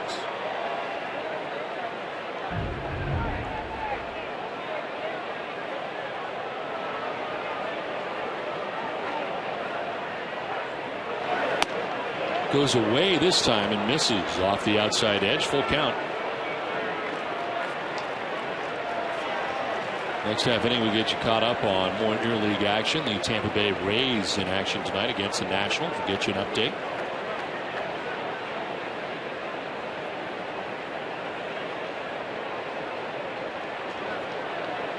First 3-ball count since the first inning for Daisuke. And a ground ball towards Middlebrooks at third base. Plants and throws. 1 out in the 6th inning. Voting is now open for the 2012 All-Star Game in Kansas City. Help send your favorite Red Sox players to this year's All-Star Game by voting up to 25 times at RedSox.com. Visit RedSox.com and cast your ballot now for your 2012 All-Stars. Vote now, vote often. Vote today at RedSox.com. 1 out in the 6th inning. 14 in a row retired by Matsuzaka. Giancarlo Stanton is 0 for 1 in the game with a walk and a run scored. He also has a stolen base.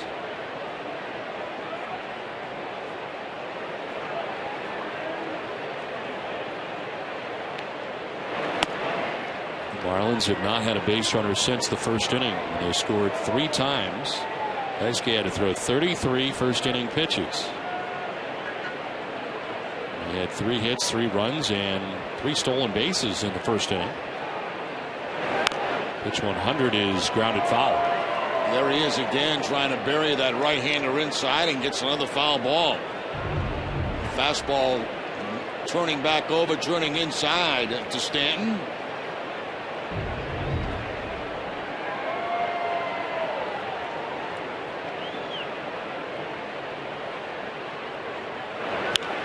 In the air, down the line and left, struck well and gone into the monster seats. A home run for Stanton, his 15th home run of the year.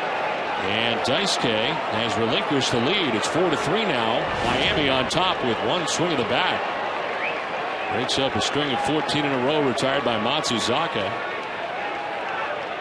Now that was an absolute bullet right there by Stanton. That was on a slider from Daisuke, and it didn't take long at all to get out of this ballpark. Too much of the plate for Matsuzaka on that pitch.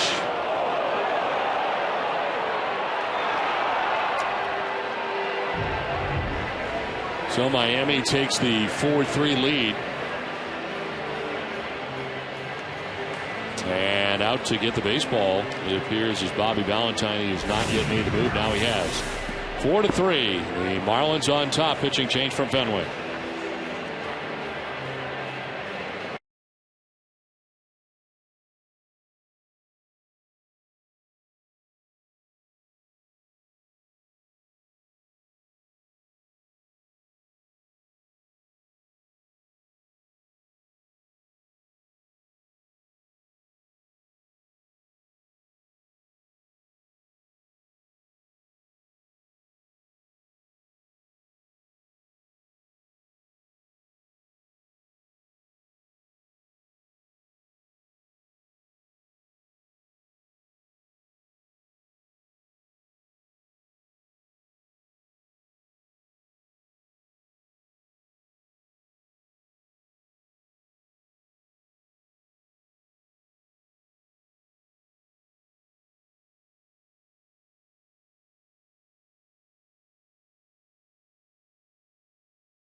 With one out in the 6th inning.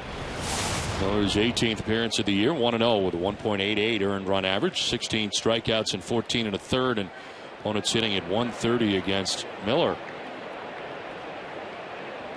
Last worked in the first game of this series. The 3rd of an inning. Here's a fly ball to left field off the bat of Morrison. On the run and getting there is Daniel Nava. A long way to go. He was slicing away, but he makes the grab. 2 down.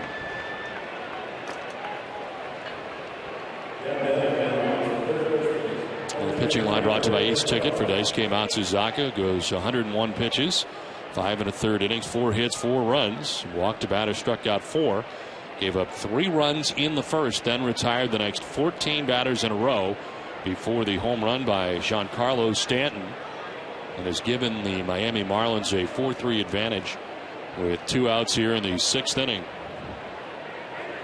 Now Greg Dobbs climbs in, a single and a fly out. And his single in the first was a 2-run single as he takes strike 1.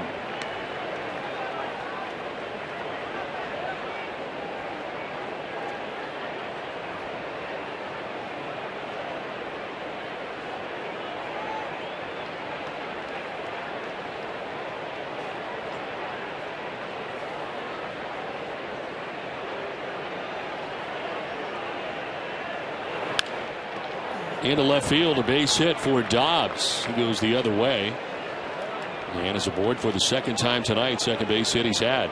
Having a good night, drove in 2 runs back in the first inning with 2 outs. And now picks up the base hit against the tough lefty. The fastball, the inside out swing, and the base hit to left field. So 2 down, Dobbs at first, and here's Omar Infante. Single and a stolen base back in the first inning. Flied out to center field in the 4th.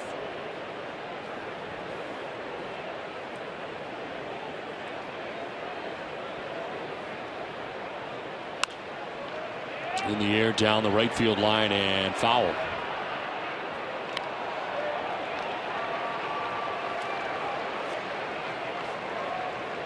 Andrew Miller retiring, the only batter that he faced in Tuesday night's game against the Marlins. Straining a runner is Daisuke upset with the last pitch that he threw to Giancarlo Stanton. And the Red Sox now trail in the game by a run. Swing and a foul tip gets a piece of Saltalamacchia.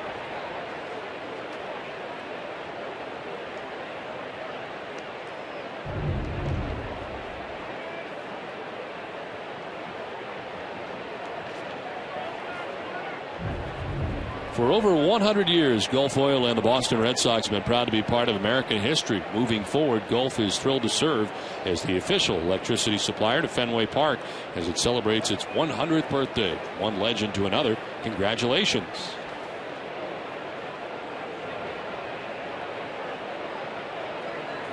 And 1-2 the count to Omar Infante.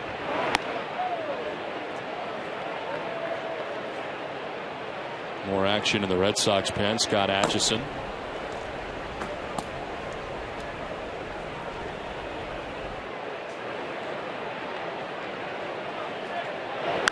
In the air to deep left field. Back goes Nava at the wall. He will play it off the wall. From first base, Dobbs going to try and come all the way around to score.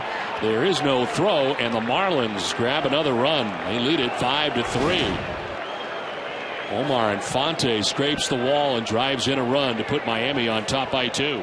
Now these two guys, Dobbs and Infante, have been responsible for all the runs tonight that the Marlins have scored. Hanging breaking ball that time stayed up in the zone, and Infante scrapes the wall with it. So the Marlins back to a 2-run lead. After the Red Sox come back to tie the ball game, the Marlins quickly come back to retake the lead in this one. 2 down, Infante at second base, and Scott Cousins, the batter, is flied out twice, once to center, once to left.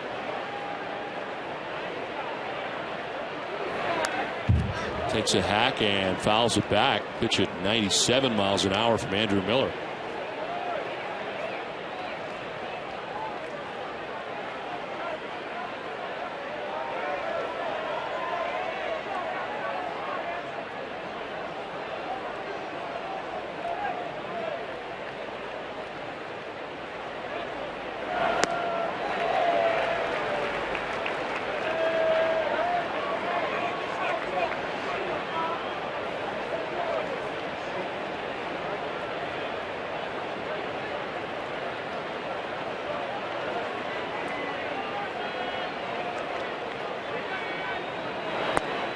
Miller charged with a run here in this inning and not giving up a run or a hit in his last 6 appearances in 4 innings. He comes in here, gives up a single to Dobbs after getting it out. Then the RBI double for Infante. And Marlins get an insurance run on top now 5-3 as Daisuke looks on. 2-2. The 3rd time in 18 appearances that Miller has been touched for a run.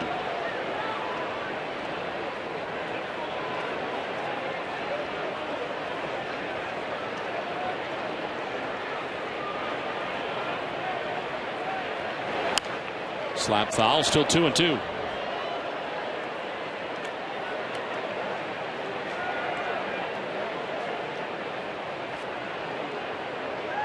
On deck is Gabby Sanchez, the Marlins first baseman.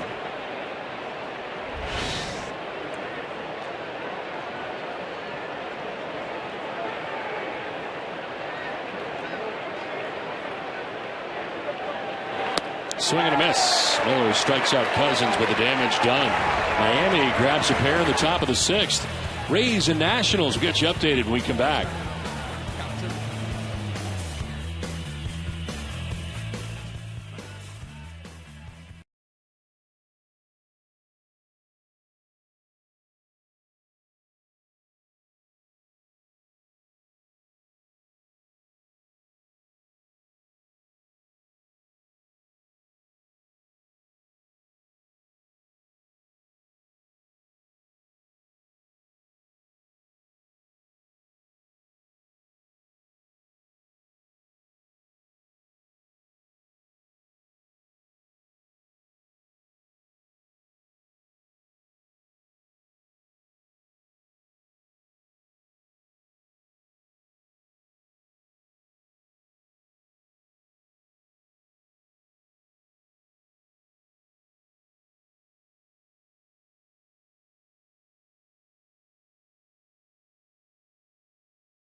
Replacing a faucet or remodeling a bath? Count on Frank Webb's Bath Center, your FW Webb showroom. Selection, knowledge, we're here to help. Find your showroom at frankwebb.com.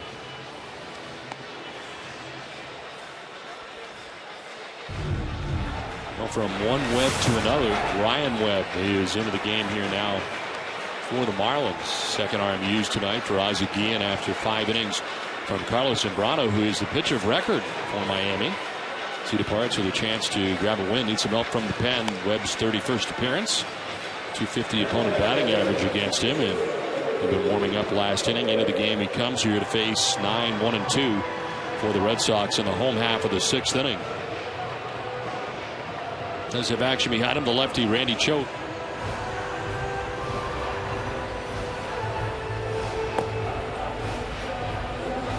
Mike Aviles struck out in the 2nd inning. Hit a sac fly in the 4th. Picked up his 41st RBI of the season.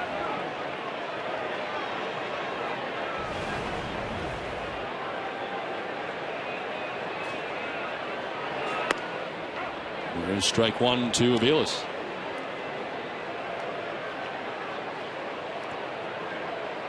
Carlos Zambrano, 5 innings, 5 hits, 3 runs. Walked 4 and struck out 3. As that straightens up Aviles.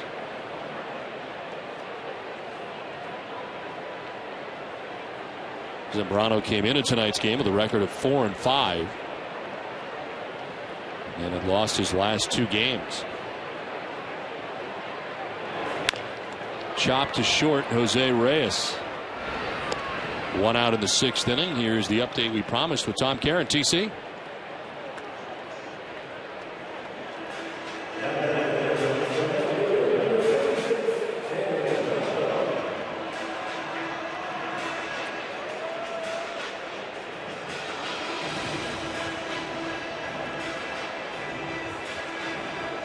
Okay, Tom, thanks very much. Back here at Fenway Park, 5-3 Miami on top of Boston, thanks to a 2-run top half of the 6th inning.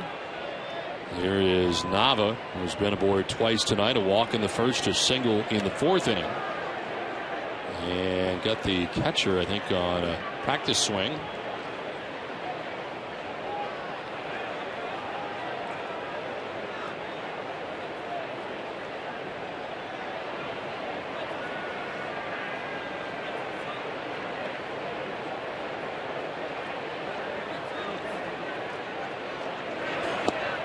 And strike 1 to Nava.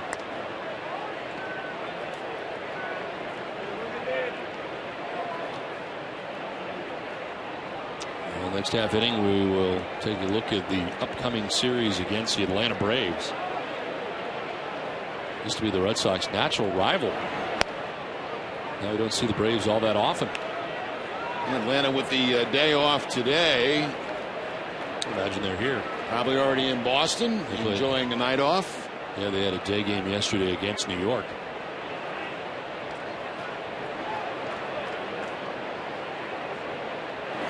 One is a check swing grounded towards Reyes at short. He's got to hurry in. Has plenty of time as it turns out. 2 down. I want to remind you, coming up immediately following the game, to stay with us for WB Mason's Red Sox Extra Innings Live with TC, Peter, Matt, and Jenny. Good breakdown of all the key plays from Daisuke Matsuzaka's start tonight. Plus, manager Bobby Valentine shares his thoughts on the series finale with the Marlins from Fenway's interview room. It's all coming up after the game, only on Nesson. 2 outs in the 6th inning for Dustin Pedroia. 0 for 3 in the game.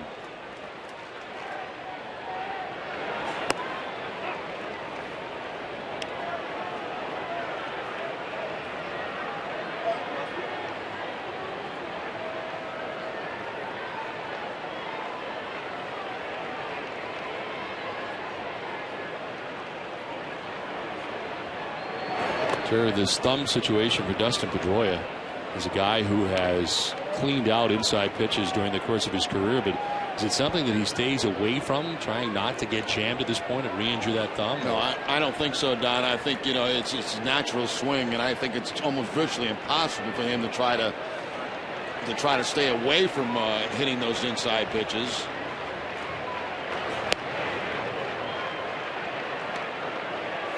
Well, you hope for when you got a situation like Dustin has right now, you don't get jammed. That's when you run into trouble.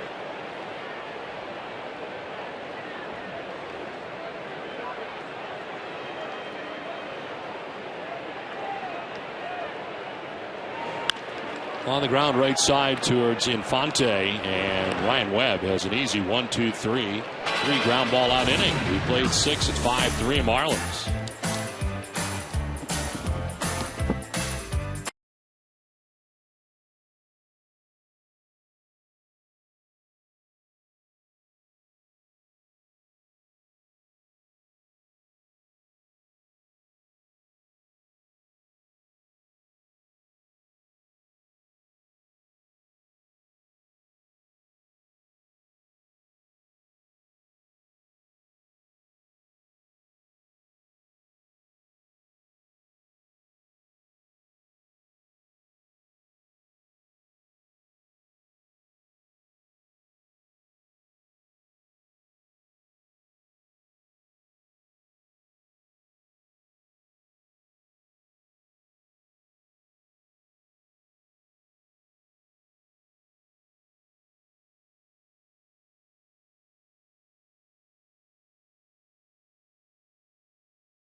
And 80s rockers Huey Lewis and the News share the stage at Foxwoods Resort Casino's MGM Grand Theater, Saturday, August 4th.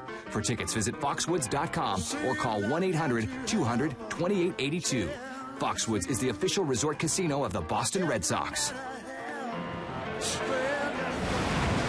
Top half of the 7th inning back here at Fenway Park. It is 5-3. The Marlins on top of the Red Sox as Miami comes to bat here, and it's Gabby Sanchez leading it off against the new Red Sox pitcher and the third of the night.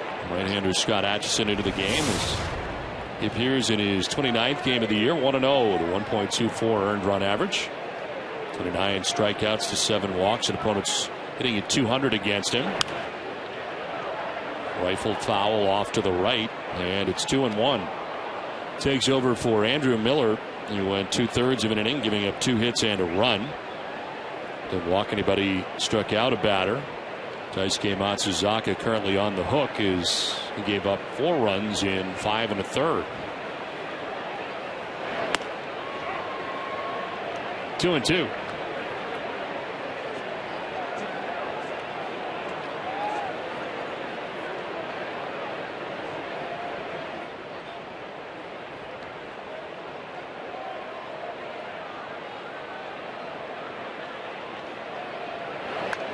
Foul back to the screen, still 2-2. Sanchez has grounded to first and fly to right. Struggled offensively at the plate, coming in with a 188 average. It's dropped to 186 so far tonight.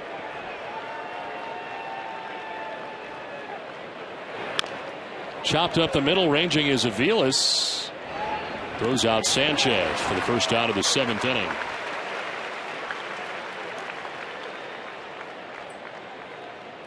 One down, and Brett Hayes coming up here for Miami. It's time for an Ask Jerry question. Will Scott Atchison get serious consideration as an All-Star? Unfortunately, no. I don't think he will. He's great as he's been for the Red Sox. The fact is we know how difficult it is for people in that position to make an All-Star team. Usually it is built on starters and closers. We've seen that in the past with both Daniel Bard and Mike Timlin, who have been left off after incredible first halves. Just not room. As Hayes flies out, 2 down, and it's time now for the road ahead, brought to you by Safeco Insurance. Tomorrow the Red Sox begin their final interleague series of the year when Atlanta comes to town. Michael Bourne leads the team in steals and is hitting .342 this month. Jason Hayward had his first 2 home run game yesterday. Chipper Jones will be making his final Fenway appearance in his 19th and final season. And Dan Uggla leads the team in homers and in RBIs. Our live coverage begins tomorrow at 5:30 with Friday Night Fenway. Of course, Dan Uggla, formerly of these Marlins, a member of the Atlanta Braves. And we on Nesson will have 2 of the 3 games over the weekend. Unfortunately, we don't get to work on Saturday. That'll be a Fox game. Ground ball foul into the Red Sox dugout.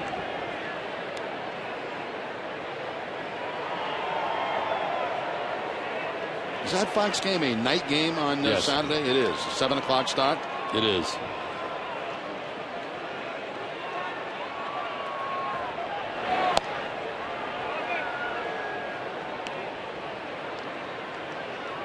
Randy Choate and Steve Cechek, who we saw in last night's game, warming in the pen.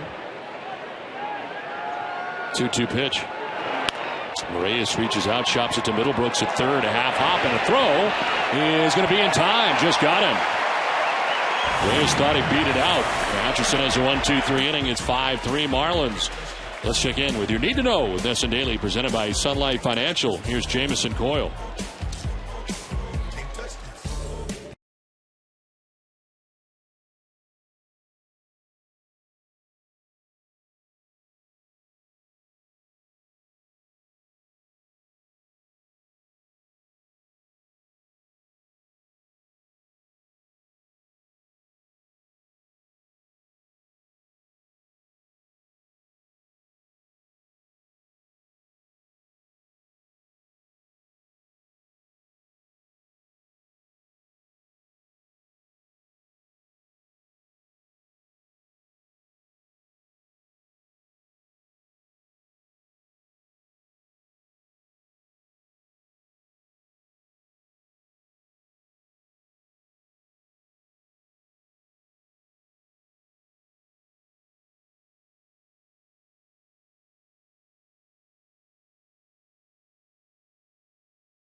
Nesson is brought to you by Eastern Bank. At Eastern Bank, we're made of free checking that's got nothing to hide, which means no fees or any other types of curveballs. Check out what else we're made of at easternbank.com.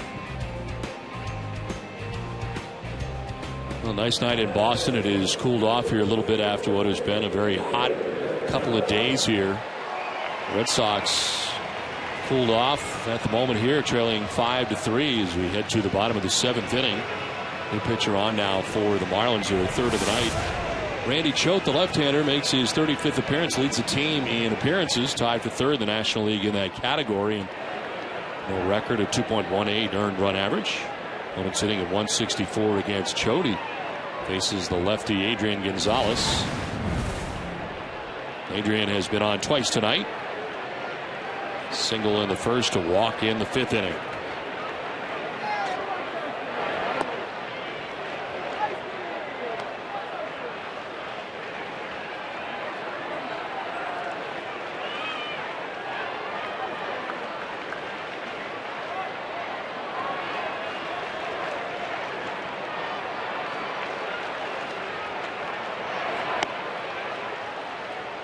Two and 0. Ryan Webb pitched the 6th inning and a 1-2-3 inning on 3 ground ball outs. Pitcher of record right now for Miami, Carlos Zambrano, went the first 5, giving up 3 runs to the Red Sox. Grounded back to Choate, who will run a bit, and he'll tag the bag himself for the first out of the 7th inning. Steve Cishek, who's up last inning, continues to warm in the pen for the Marlins. For every Red Sox game that goes into extra innings or the Sox earn a save, CBS Pharmacy will make a donation to Boston Children's Hospital towards their $25,000 donation this season.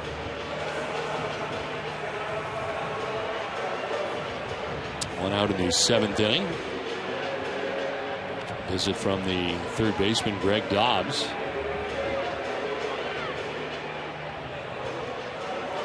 All giving Choate a little bit of rest as he took that ball and took it all the way to first base himself. You wonder if he's only in here for the 2 hitters, the 2 lefties, Gonzalez and Ortiz. David walked in the 1st inning, grounded out in the 3rd, flied out to left in the 5th.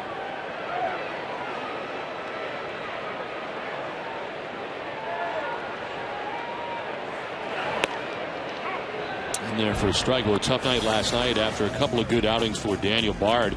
Suffered a blown save. He threw 2 wild pitches, both allowed a run to score. And prior to last night, he had 2 straight scoreless outings. His ERA with the Paw Sox now 7.36. The one is popped up in a shallow left, and it is Dobbs, 3rd baseman, who makes the catch for the 2nd out of the inning. And we'll see if Ozzy's coming out here with Cody Ross expected to bat. Now, seeing that nobody's on base, he may just let the lefty work against the right-handed hitter. And Cody Ross, had there been somebody on base, he probably would have gone to the right-hander. Cody tonight has popped out to first, been hit by a pitch and single.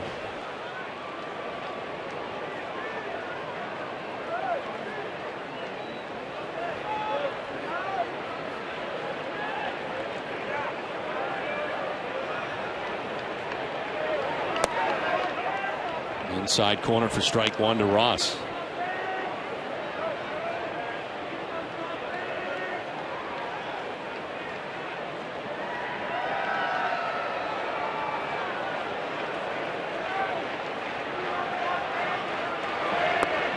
That'll miss away, 1-1.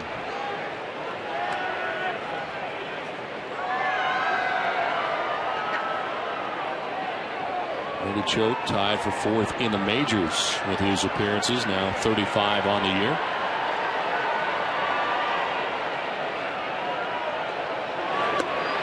Too far inside, 2-1.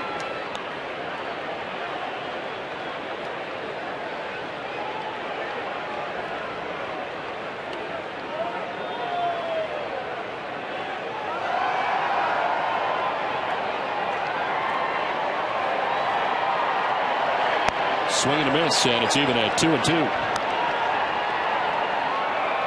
Most of Choate's outings are not for a full inning. Pretty much a left-handed specialist. 4 different occasions that he has gone 50-plus games. 85 with the Rays.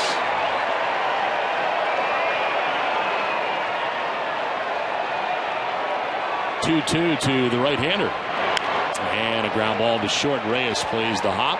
Throw to first is in plenty of time, and it's a 1-2-3 7th inning.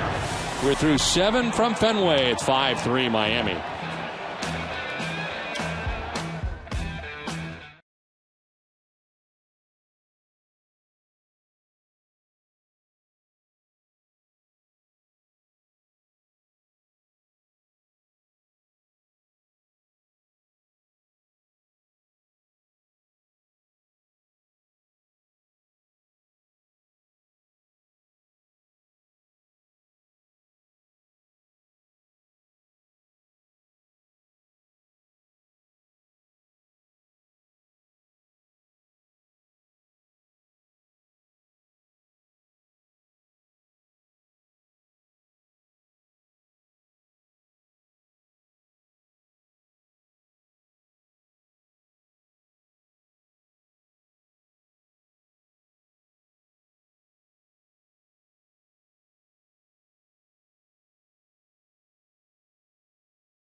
Callahan, John and Jerry will welcome Kurt Schilling live during the 7 o'clock hour tomorrow morning. You won't want to miss this appearance tomorrow morning. Should be very interesting. It all starts tomorrow morning at 6 on Nesson and on 93.7 FM.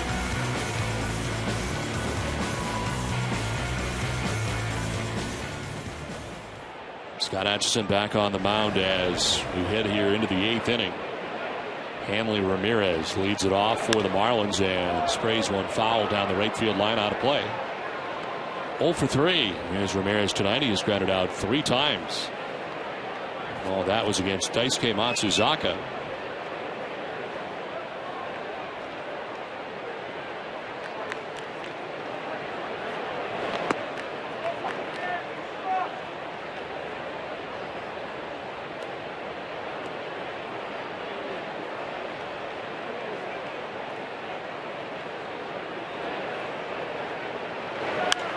In the air to right as Cody Ross camped out there and takes care of the first out of the 8th inning.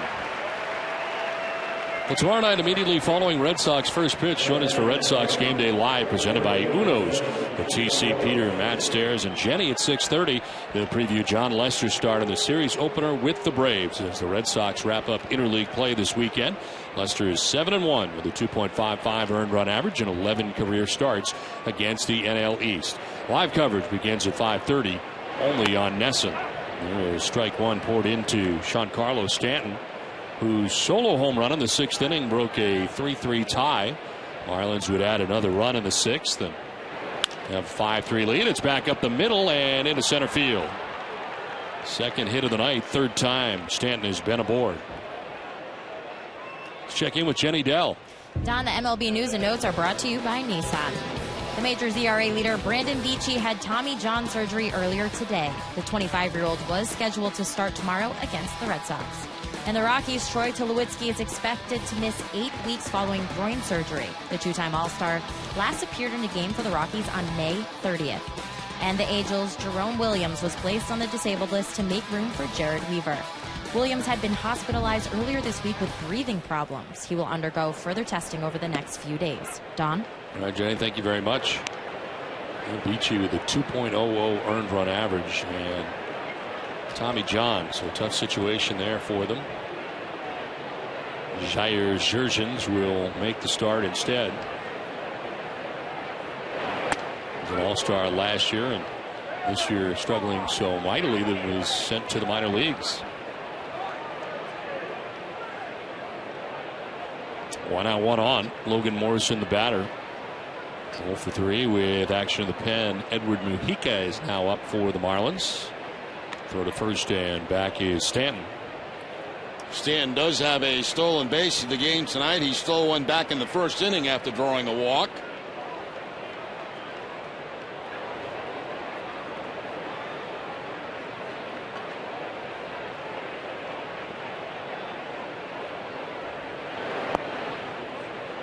Outside 2-1 to Morrison.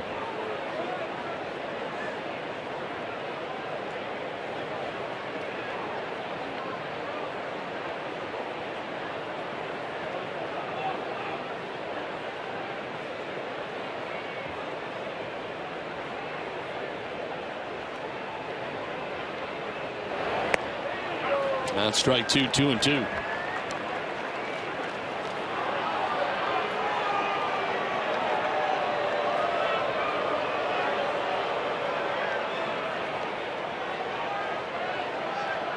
Each ball has come out on the field down the left field line.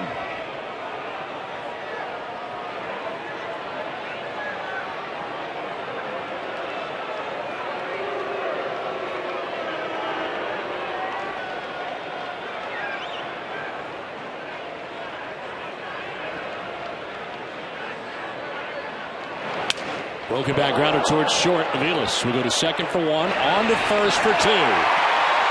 Double play ends the top of the 8th inning. Marlins have a 5-3 lead after 7.5.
Sox and the Red Sox on Nesson during the 2012 season. Hess and Hess Express will donate $500 to the Pediatric Trauma Program at Children's Hospital Boston for every Red Sox home run. Hess and Hess Express committed to helping the cause. Well, Justin Ruggiano takes over in left field for Miami. Logan Morrison's night is over as Randy Choate back out on the mound again, as they'll keep Saltalamacchia on the right side against lefties. Saltalamacchia hitting at 192 against right-handers 272. So they will keep him on the right side. Jared has struck out and hit by a pitch and reached on a fielder's choice.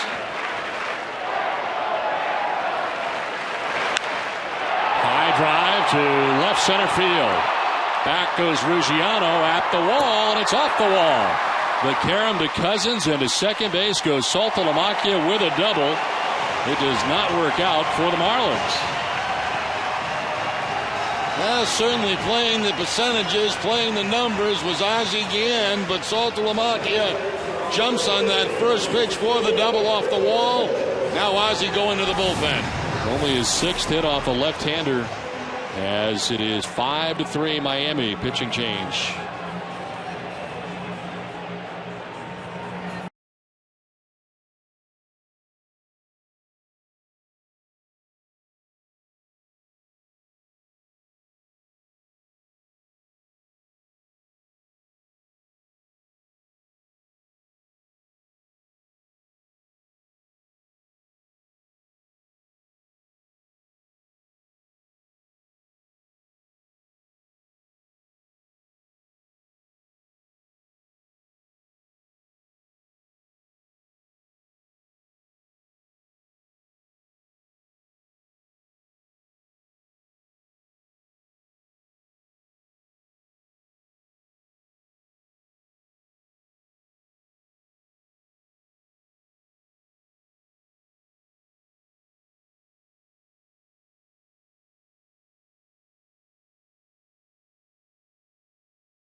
To begin things in the last of the 8th.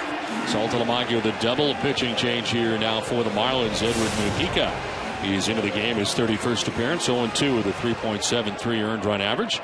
16 strikeouts, 8 walks, and opponents hitting at 214 against him. Will Middlebrooks will be the first Red Sox batter that he deals with.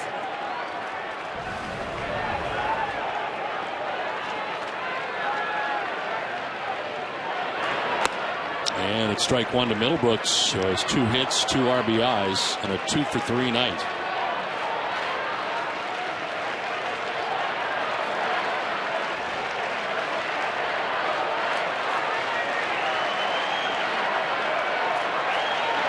Swing and a miss. It's 0-2.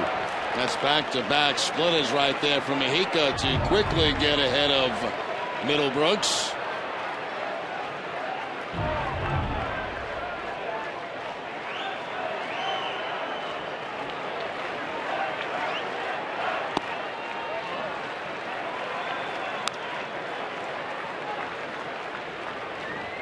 In the pen is Matt Albers.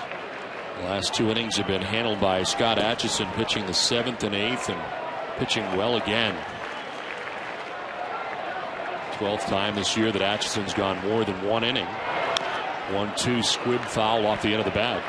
Doing more on defense is brought to you by Home Depot. More saving, more doing. That's the power of Home Depot.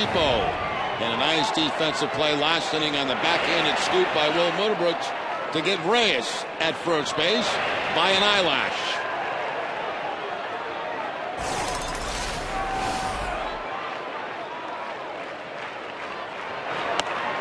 Just outside, 2-2.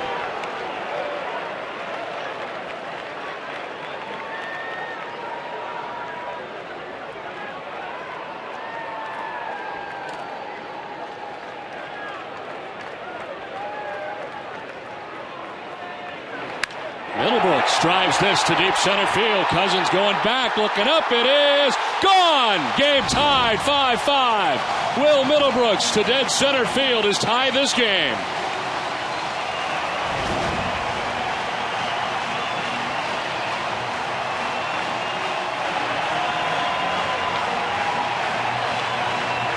What a night for Middlebrooks. 4 RBIs on the night.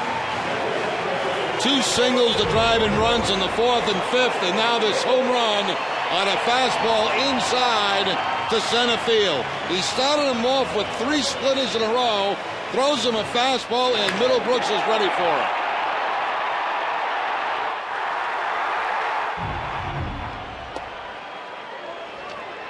Hess and Hess Express are proud sponsors of the Red Sox and the Red Sox on Nesson during the 2012 season.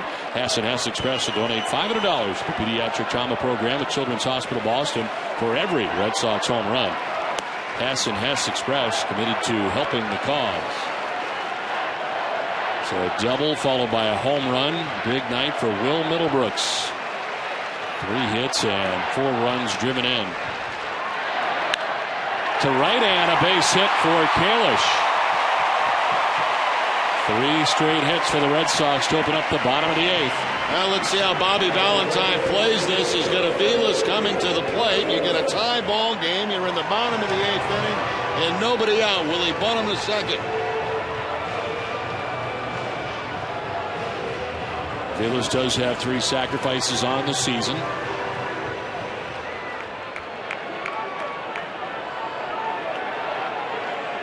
And out comes Randy St. Clair, the pitching coach.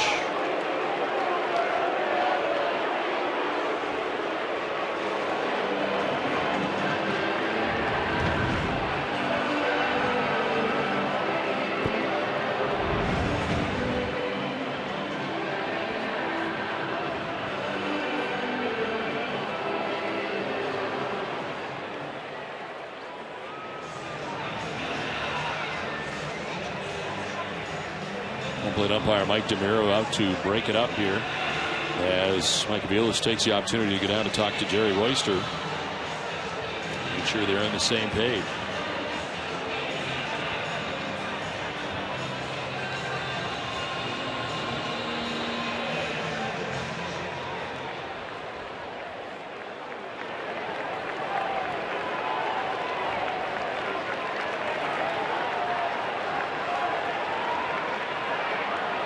Runner goes, and this one is chopped to first base. Sanchez will flip to the pitcher. Heading for third base is going to be Kalish, and he'll get there. Heads up play for Kalish as he was going to reach second, but he just keeps on going once the throw goes to first. Excellent base running there by Kalish. They play hit and run instead of the bunt. And just a little tap to the right side of the infield is going to get the runner to third base. There's really nothing at all the Marlins could do about that. That's just good base running by Kalish. Now the infield pulled in. Will they squeeze? Daniel Nava has walked, singled, and grounded out twice. Red Sox have tied the game now. An excellent opportunity to pull ahead here in the last of the 8th.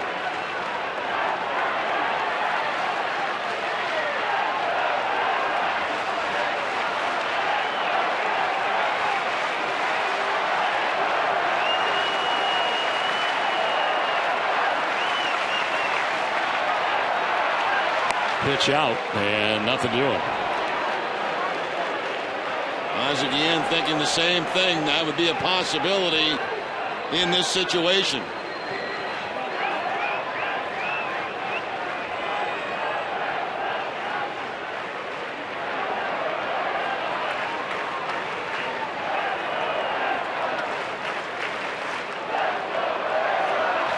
Line to center field. It's in for a base hit. Here comes Kalish. Red Sox take a 6-5 lead. Daniel Nava with a base hit that puts the Sox on top in the 8th. How about the young guys in this inning? Middlebrooks with the 2-run home run. Kalish with the good hustle play getting to third base. And then Nava with the base hit to drive in the go-ahead run. Nava on base 3 times tonight. A walk, 2 singles, and this big RBI. Youthful enthusiasm. Dustin Pedroia now stands in and takes a look at strike 1. Pedroia reaching on the fielder's choice in the first. Since then, he's grounded out 3 times. 0 for 4 night for the Red Sox second baseman.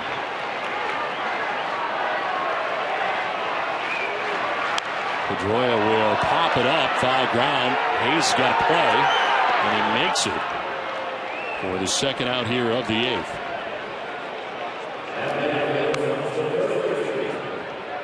As Ozzie Guillen makes his way out, and will make a change here. With 2 outs in the 8th inning, the Red Sox have pulled on top 6-5.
The first inning, 3 runs for the Marlins.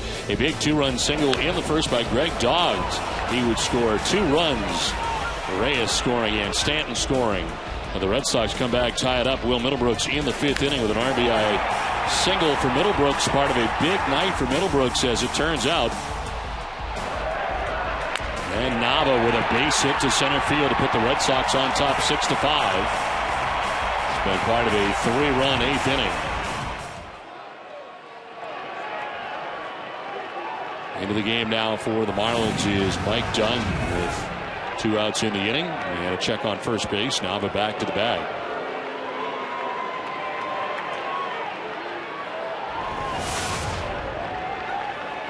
Thirteenth game for Dunn. No record. A high earned run average. High opponent batting average.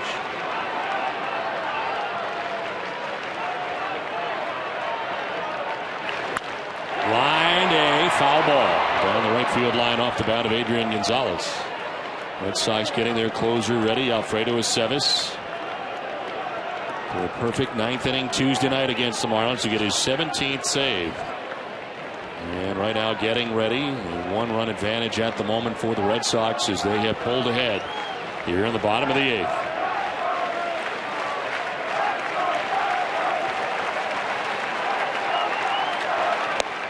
Outside, 1-1.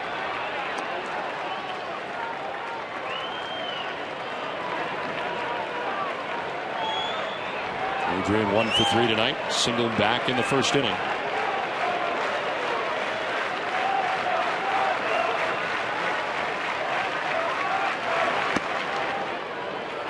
Two and one. Looked like Mike Tomorrow was going to call that a strike, but did not. Daniel Nava held on at first base by Gabby Sanchez. 2 outs in the 8th. Swing and a miss. 2-2. Off balance swing from Gonzalez. Back to the breaking ball. To run the count to 2-2. The swing and the miss from Adrian Gonzalez.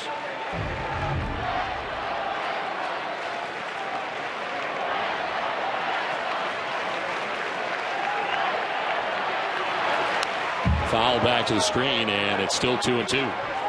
Done with a pretty live fastball at 95.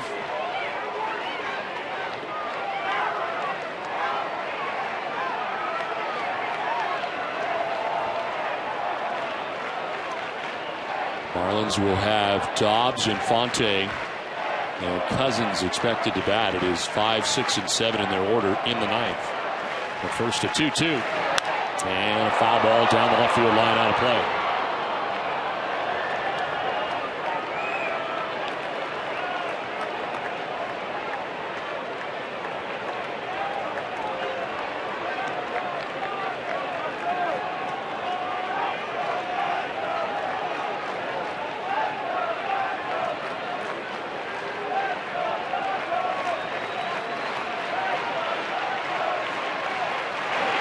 Swing and a miss. Gonzalez strikes out, but the damage is done. Will Middlebrooks ties the game at 5 with a 2-run home run. Daniel Nava would put the Sox on top. We head to the 9th. The Red Sox on top by 1.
Is brought to you by Southwest Airlines and by Sullivan Tire.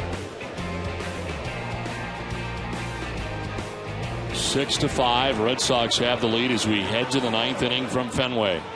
On the hill for the Red Sox, their closer Alfredo Aceves, who comes into his 34th game of the year. The record is 0-4, 4.67 earned run average, 17 out of 20 in save opportunities. The strikeout to walk situation, 39-13, and opponents hitting at 240 against Aceves. Mentioned he threw a perfect 9th inning Tuesday night against Miami to pick up his 17th save, 5th most in the American League. And he's got at least one strikeout in a career-high 13 straight games, dating back to May the 23rd. It is Greg Dobbs who leads it off here for Miami in the 9th.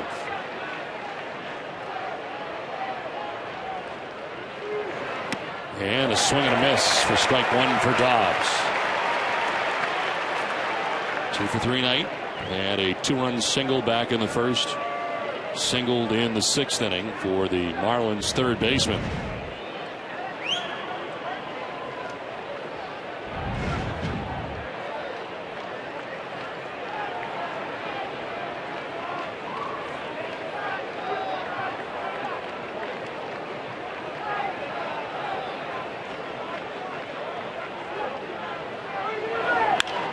In the air to left field. Nava has got it sized up out there, and he'll put it away for out number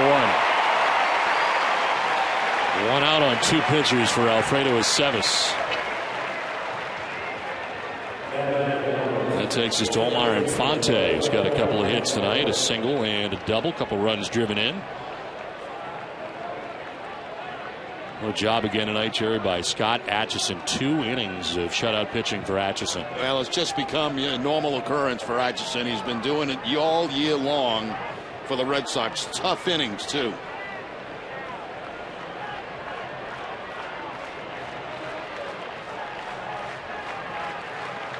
Tenth time this season that Atchison has gone 2 innings or more. Tonight he allows 1 hit, no runs, no walks, didn't strike anybody out, but a 2-inning effort. And the pitcher of record right now for the Red Sox, Aceves, trying to nail it down with 1 out in the 9th inning. And going back and forth here with Saltalamacchia as to what to throw.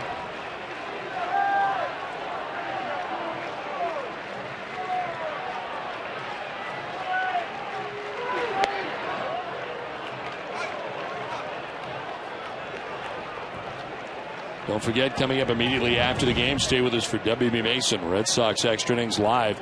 It's all the post-game coverage you'll need right here on NESN. TC, Peter Gammons, and Matt Stairs. The 1-0. That'll miss. 2-0.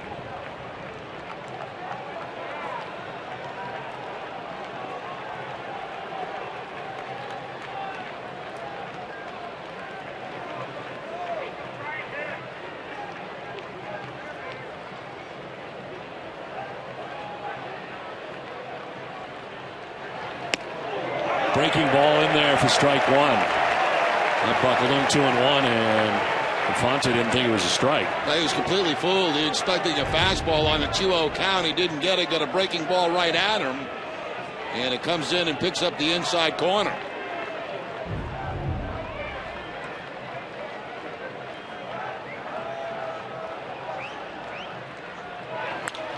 In the air to left field as Nava moves over again, a little further to his left this time, but he handles it again.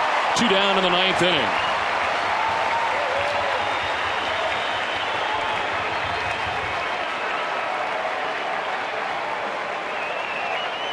Scott Cousins makes his way to the plate as Alfredo Aceves has the first 2 outs of the 9th.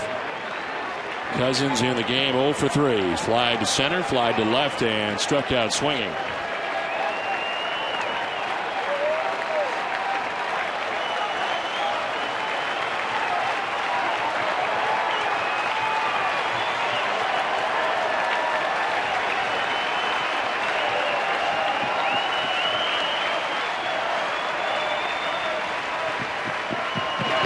Cousins pops it up right side. Gonzalez takes charge and makes the catch as the Red Sox win. A 1-2-3 9th inning for Alfredo Aceves as the Red Sox win it 6-5 and they sweep the Marlins. Tonight was an exciting ball game from Fenway, Jerry, and it was the young guys really getting it done tonight for the Red Sox. Yeah, it's a real good win for the Red Sox, coming from behind. A big night for Will Middlebrooks, a big night for Daniel Nava. The young guys, you mentioned it, Don, you know, they got that youthful enthusiasm they bring to this ball club, and it certainly showed in this game tonight to come back and win it. Bob's Discount Furniture will be going to bat again for the Jimmy Fund this season. Bob's Discount Furniture will donate $1,000 to the Jimmy Fund Radio Telethon for every game saved. Save more at Bob's Discount Furniture. Visit mybobs.com for more on great deals for your home. They'll save for Sevis as the Red Sox are 3 games over 500 tonight as they grab the victory, sweeping the Marlins. For Jerry Remy and Jenny Dowell, I'm Don Orsillo saying goodnight from Fenway Park. Join us again tomorrow night. Red Sox begin their final interleague series of 2012 against the Atlanta Braves. It begins at 5:30 with Friday Night Fenway. It's got a presentation of NESN, New England's most watched sports network. It's time now for Tom Caron of the NESN HD Television Center.